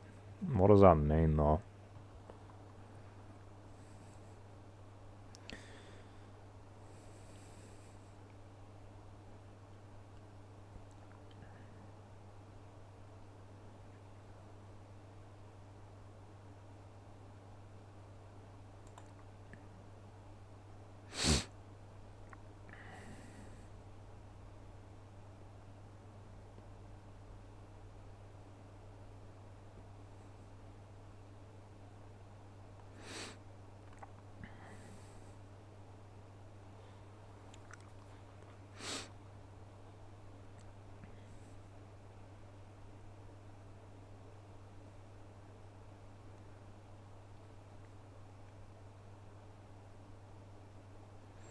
I do like that they take a more active role than these Western governments do.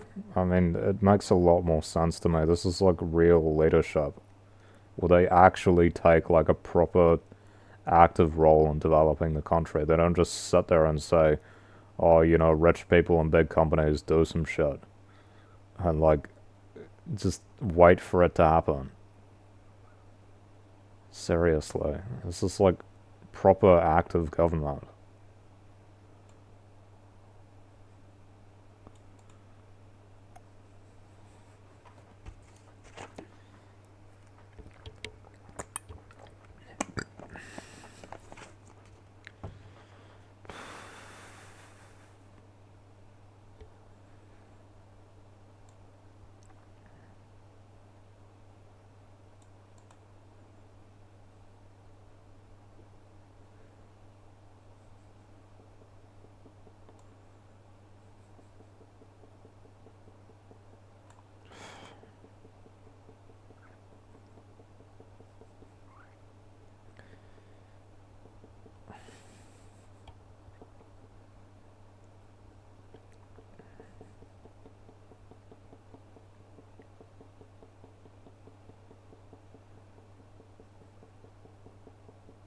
Fuck off. Stop doing that.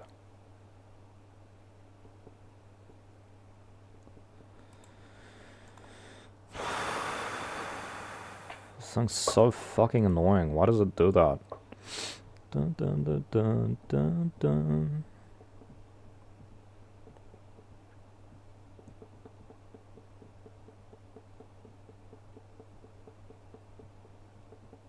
National rejuvenation. What did I say? Revitalization. Rejuvenated.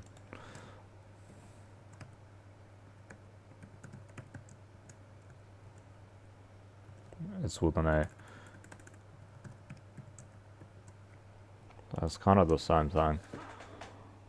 Well, one of them is brought back to life. One of them has like become more youthful, like juvenile. Rejuvenation. It's not revitalization. It's kind of similar in English, but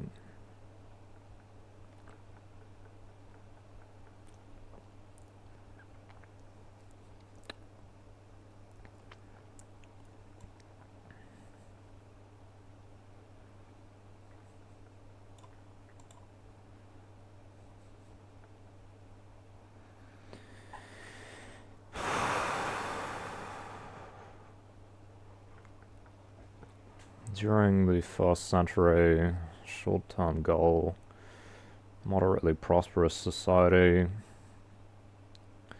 doubling GDP per capita from 2010 to 2020, part of the broader prospect for improving living standards and eradicating poverty.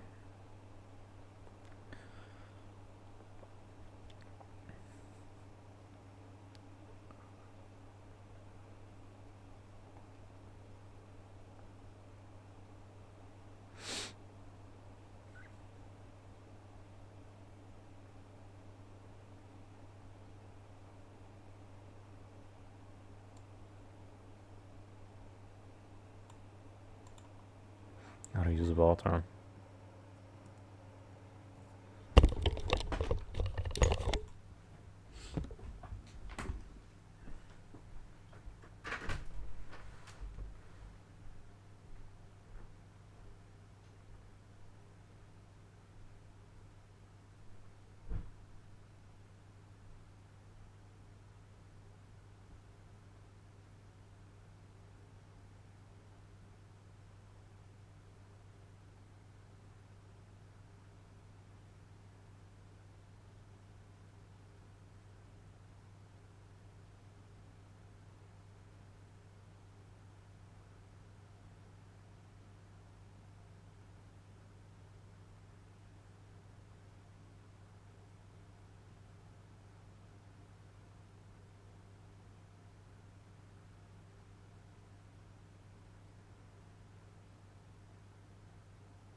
I wish we had leadership like this. It's fucked. I hate living in this place, bro.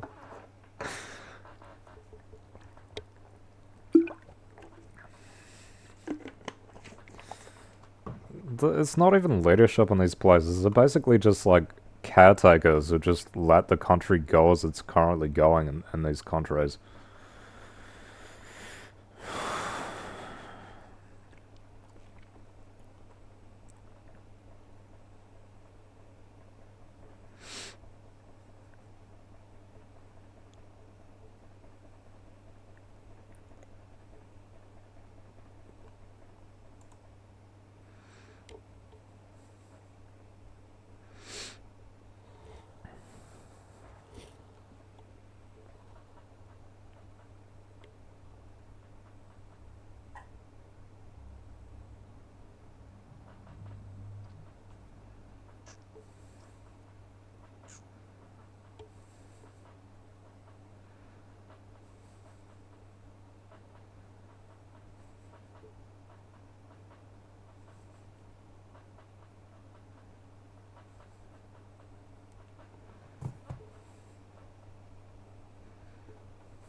Accelerating rise of emerging and developing countries, rate of new technologies replacing old ones, changing patterns of global governance, okay.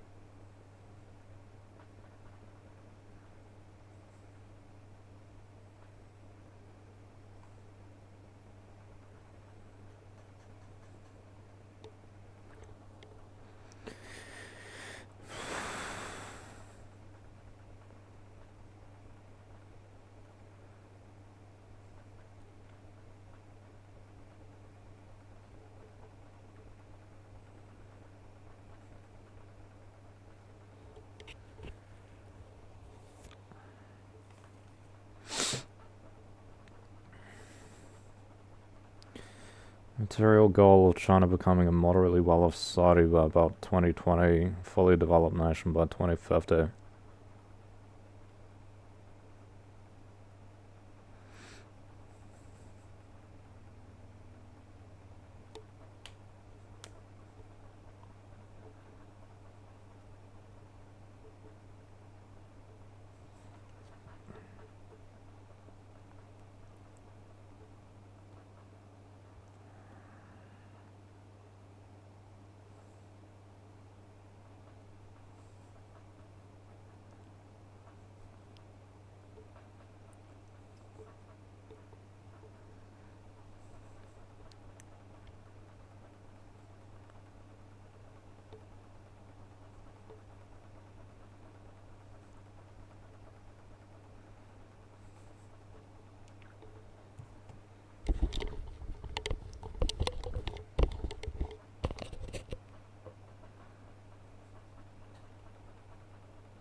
Why am I reading this? Is this relevant?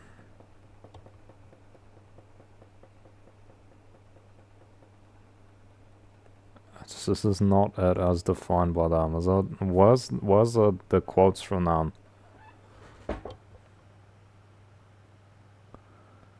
Economic and political.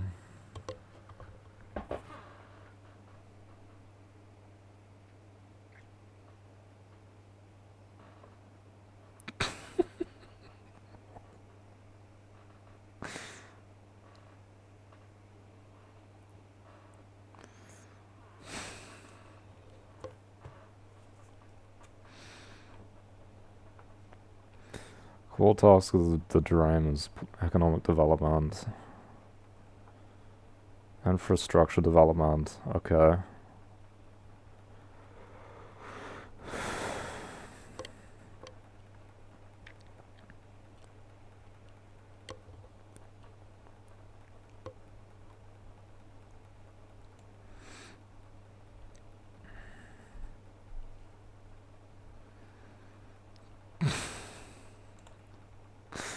Sustaining China's economic growth requires economic reform encompassing urbanization, reduction of government bureaucracy, weakening the power of special interests. Okay.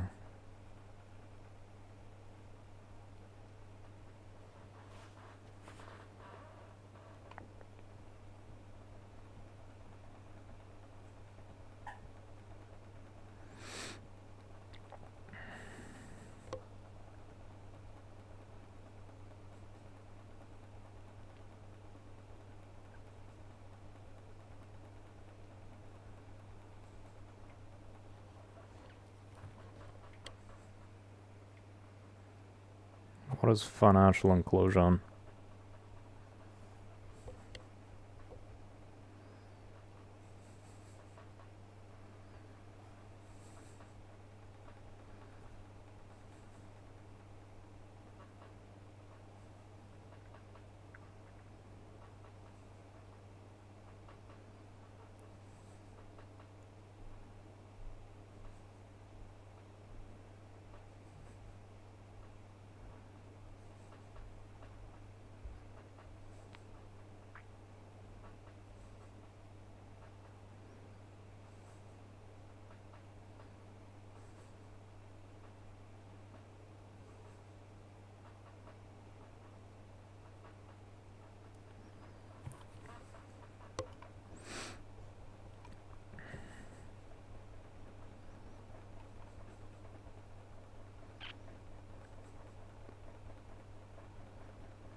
already read that.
This app's being retarded.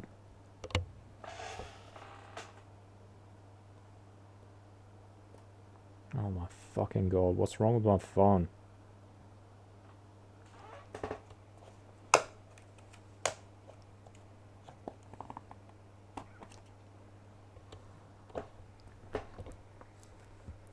Oh my god, bro. Piece of shit app.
What percentage of New Zealanders live in cities or are urbanised?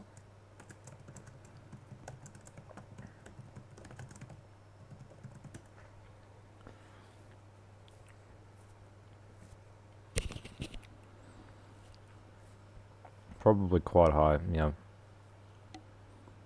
87%.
Electric vehicles.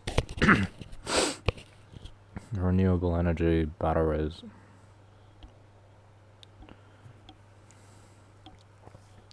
Artificial intelligence, robotics and automation.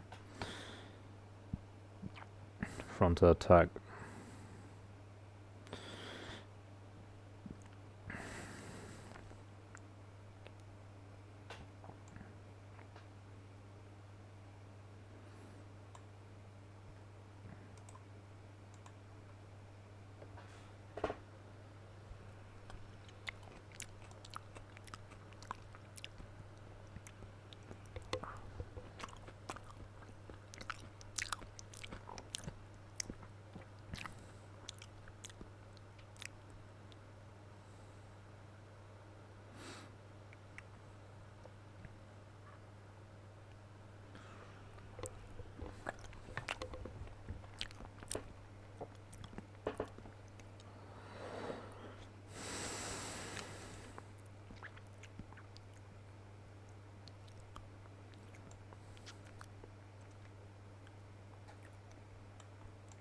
Yeah, that's good.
This country doesn't even produce stuff, bro. Aside from, like, food. There's no manufacturing, I mean. Barely any.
Country that's actually doing shit. That would be nice, right? A country that actually does shit. Fucking crazy. Why couldn't I have this, bro? Why couldn't I live in a place like that?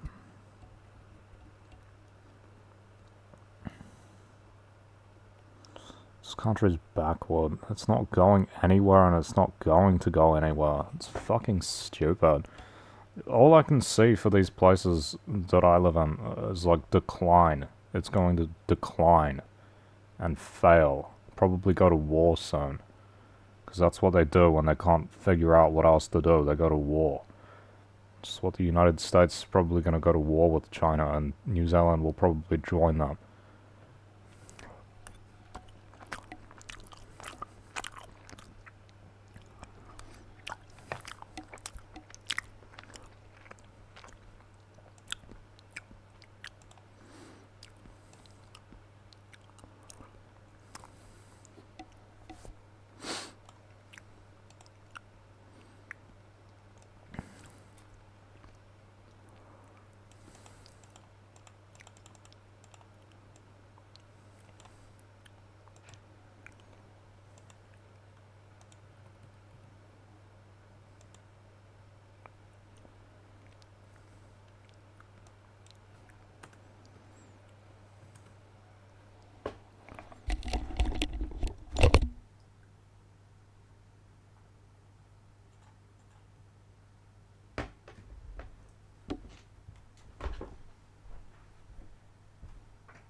Person wants me to play with them. They're not even on. Now they're pissed because I said no. I said no, I'm busy. Now they're pissed with me. Come on. Get real.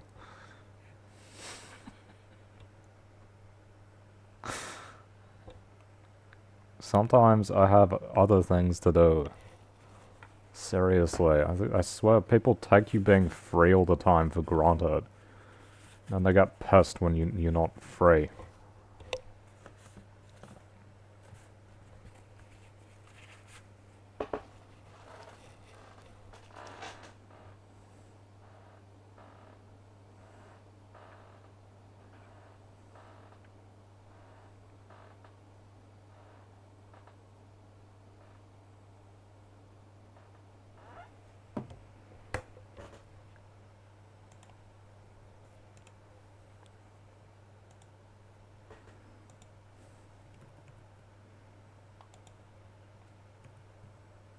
Why is this broken?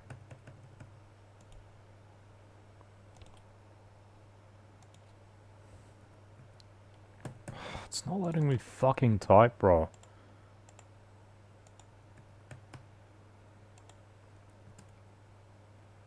My keyboard's not... Yeah, my keyboard's not broken.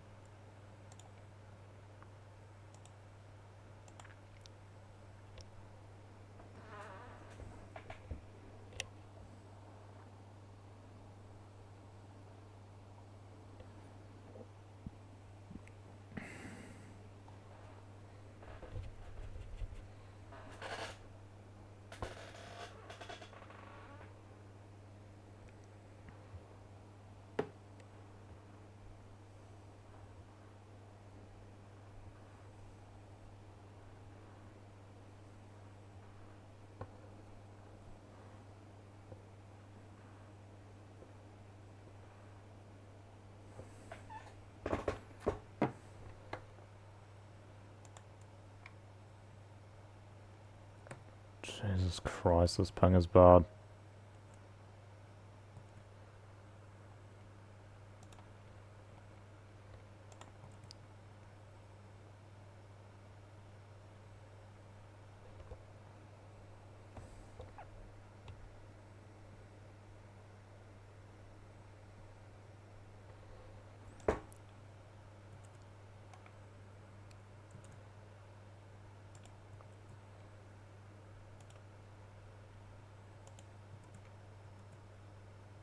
Bro, I was already here. Why'd you invite me to the same server?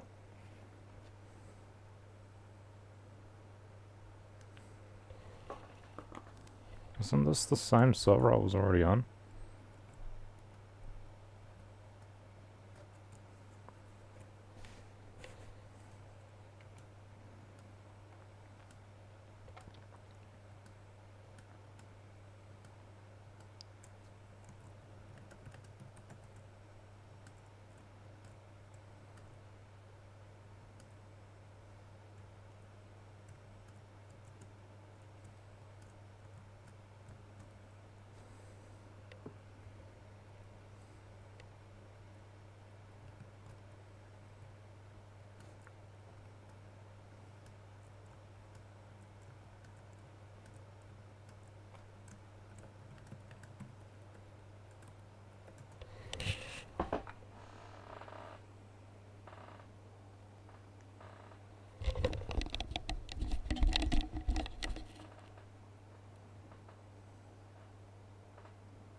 This shit is unplayable, bro. I don't know why they keep inviting me to these servers that are, like, literally unplayable for me.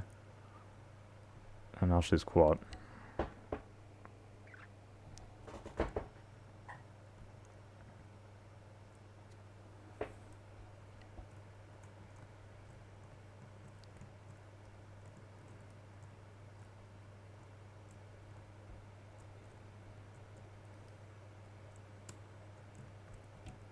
I literally can't move, bro.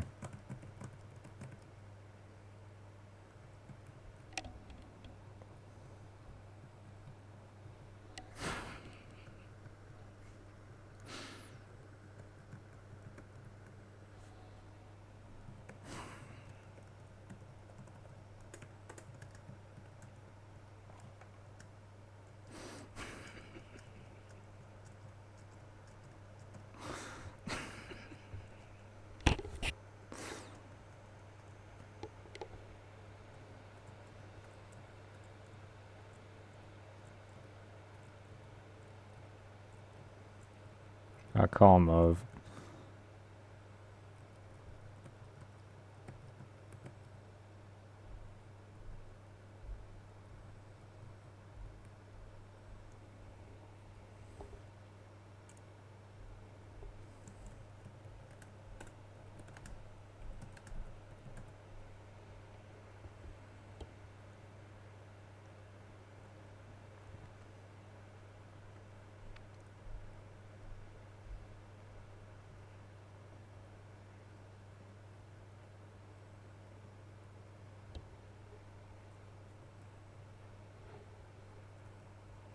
Jesus Christ.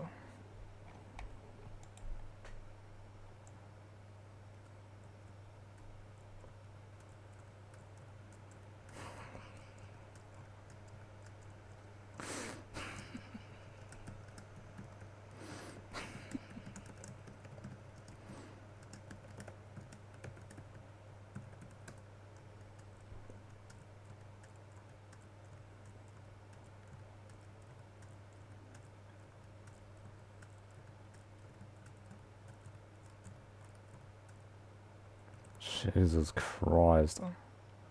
Why do they keep inviting me? Look, this is why I don't play multiplayer. It's one of the reasons. It's so laggy, I literally can't play.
I don't even want to play Super Garry's mod, for God's sake.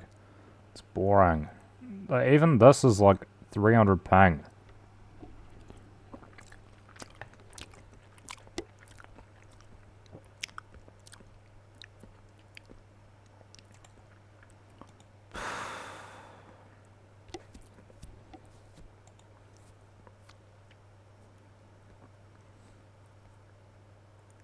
Hurry up. Oh my god.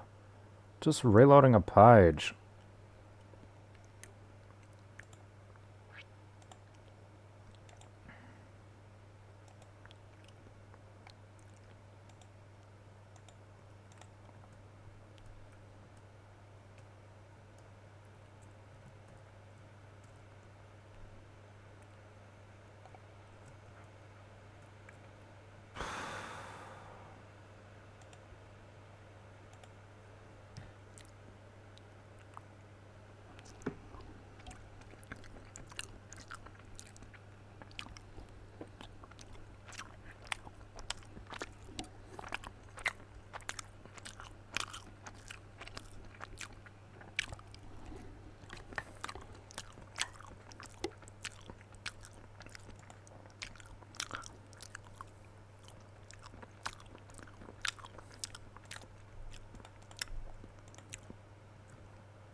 She just wants to PvP, right?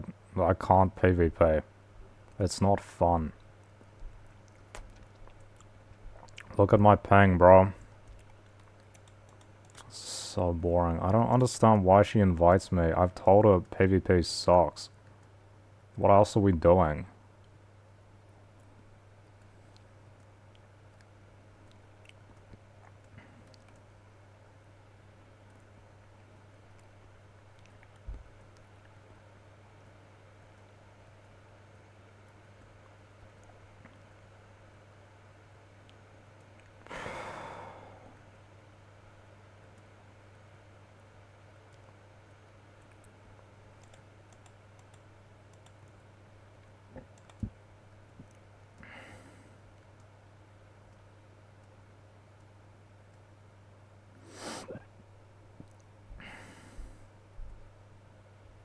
She just wants to PvP. I mean, this is just lame, bro.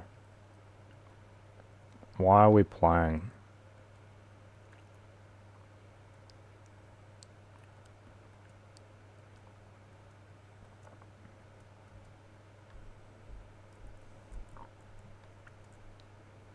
Yeah, I'm literally gonna quit, and she's gonna get pissed. She's fucking raging and shit. Because I didn't want to play. Oh, I wonder why I don't want to play this shit. Because I can't compete at all with this ping. The game actually freezes a lot. It's not fun. How is this fun? Seriously.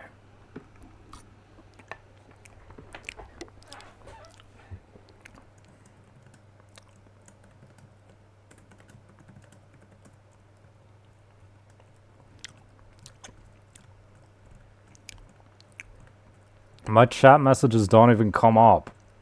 It's so laggy, my chat messages don't even come up.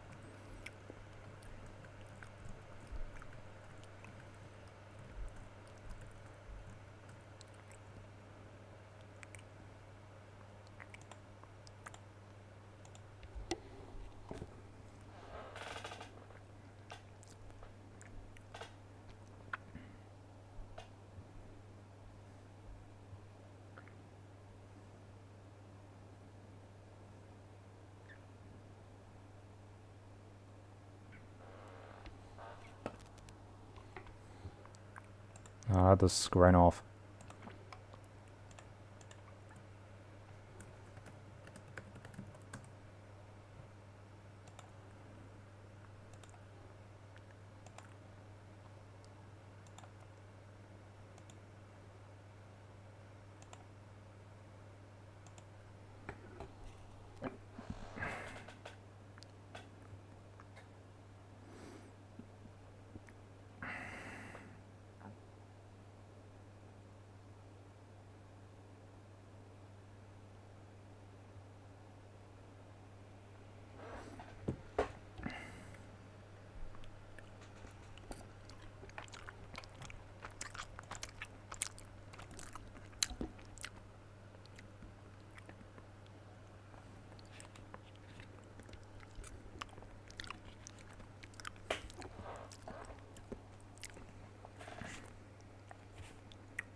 I got better things to do. That shit doesn't even fucking work.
Other countries could continue to strengthen cooperation with China by forming partnership with Chinese enterprises, particularly the grain sector.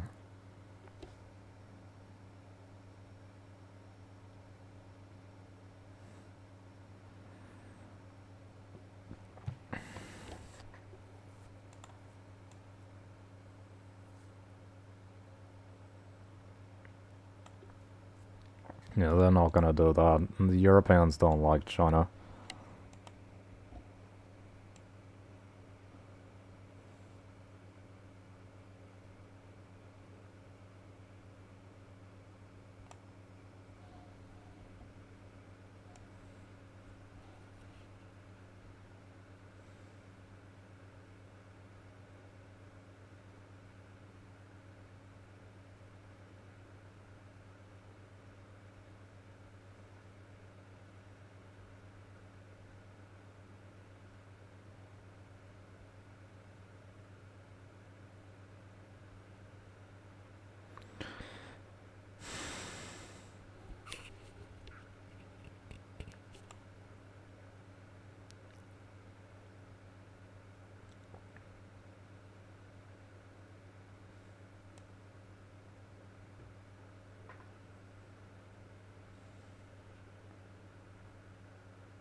I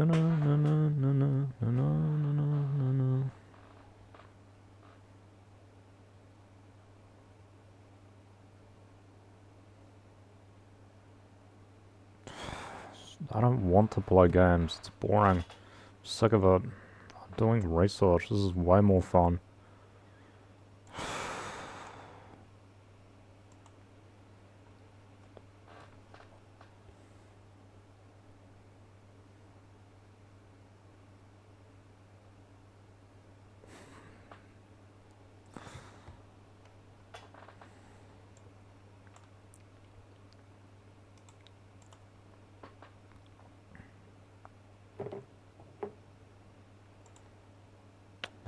This guy wants me to play Roblox with a...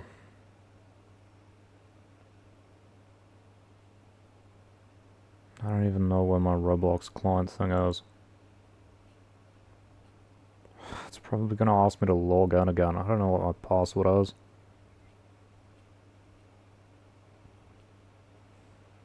Fucking hell, I knew it.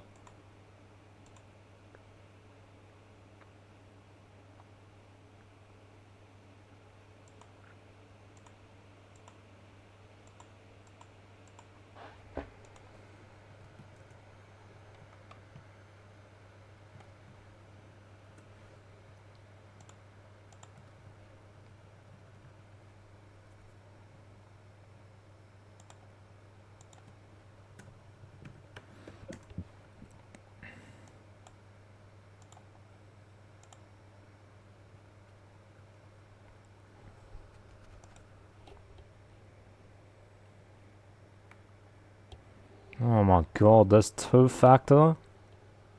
For Roblox? For this garbage, it's got two-factor? Hurry up then. What is that? What is this shit? Oh my god.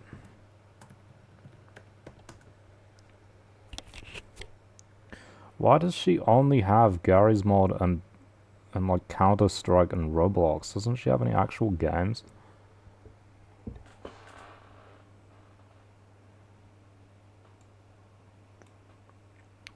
This is just bugged. Look at this shit. It's stuck in this security thing. It won't let me progress. It's fucking garbage. I hate Roblox, bro. Jesus Christ. The classic quantity over quality issue. Fucking garbage platform with lots of players. And the games are just rip-offs of better stuff. It won't even... Look at this shit, it won't even let me on.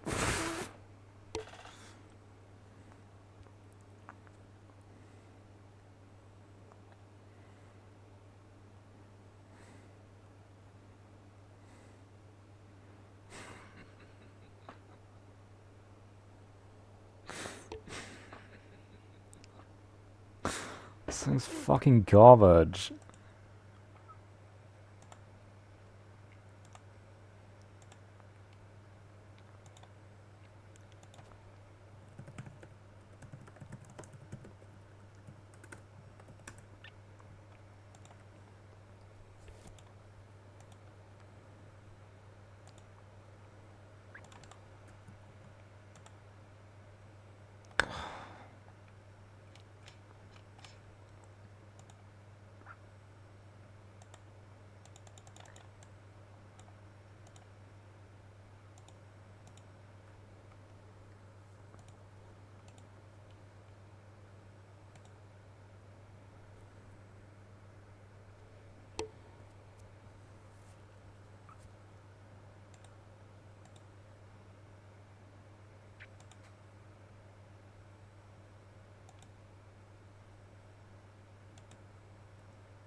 This is such a waste of time, bro.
Can you play Roblox in your browser?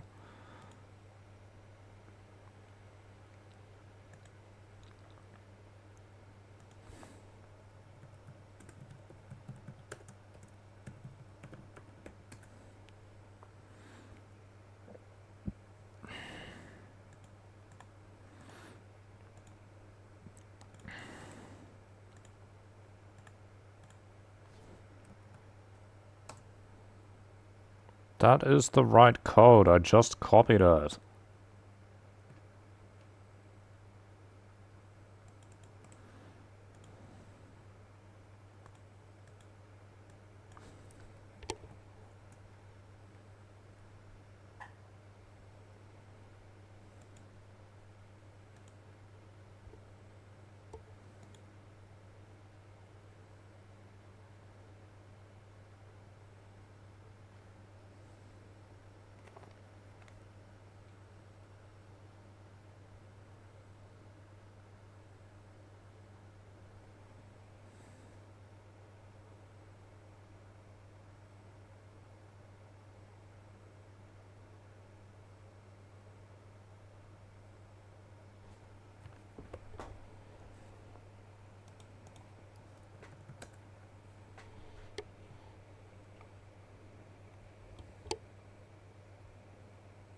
Yeah, I'm not playing a horror game, bro.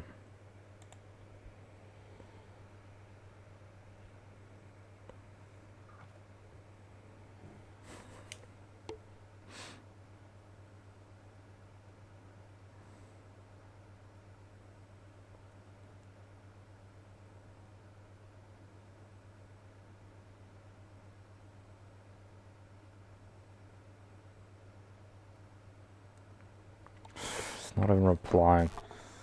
This is a waste of my time, bro. I've got better things to do.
It's just tiring me out. Fuck this shit, bro. So I don't mess around with people because it wastes my energy and I get nothing out of it. Sick of it. Supposed to be taking a break and then they get upset. Of course they do. These people are so fucking needy, bro. Why do you always have to be doing something with other people?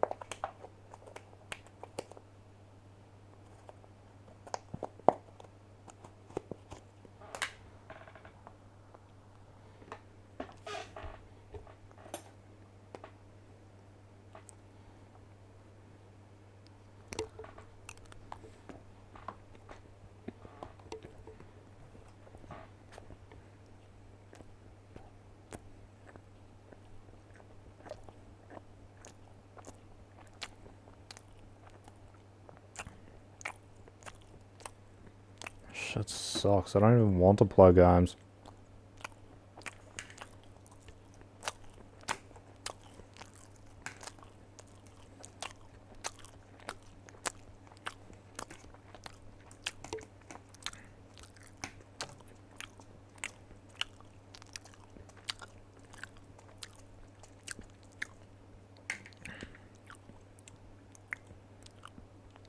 I swear a lot of people want the relationships to just be like fucking slaves or something. You're just like a pet, and you just do what the person wants you to do. Like a dancing monkey or something. Fuck off. I don't even want to do this shit.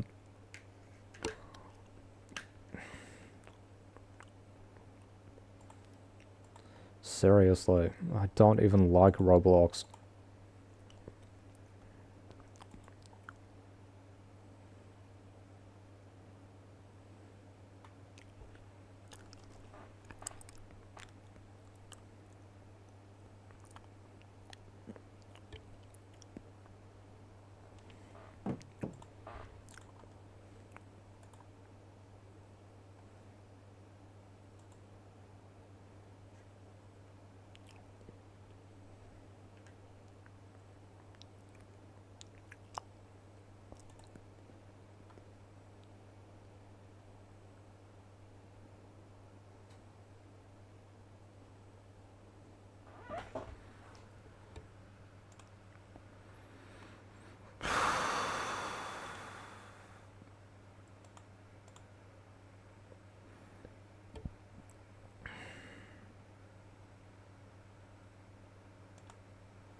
What does that mean? Website.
Who fucking cares, honestly? Oh, North Sentinel Island, shut the fuck up. It doesn't matter. I wish these people would just shut up. Jesus Christ.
Fucking hell.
I'm not gonna try fixing that now. I'm way too tired, bro.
I'm gonna get off for like half an hour, lie down for a bit, and then I'll get back on and play Fortnite.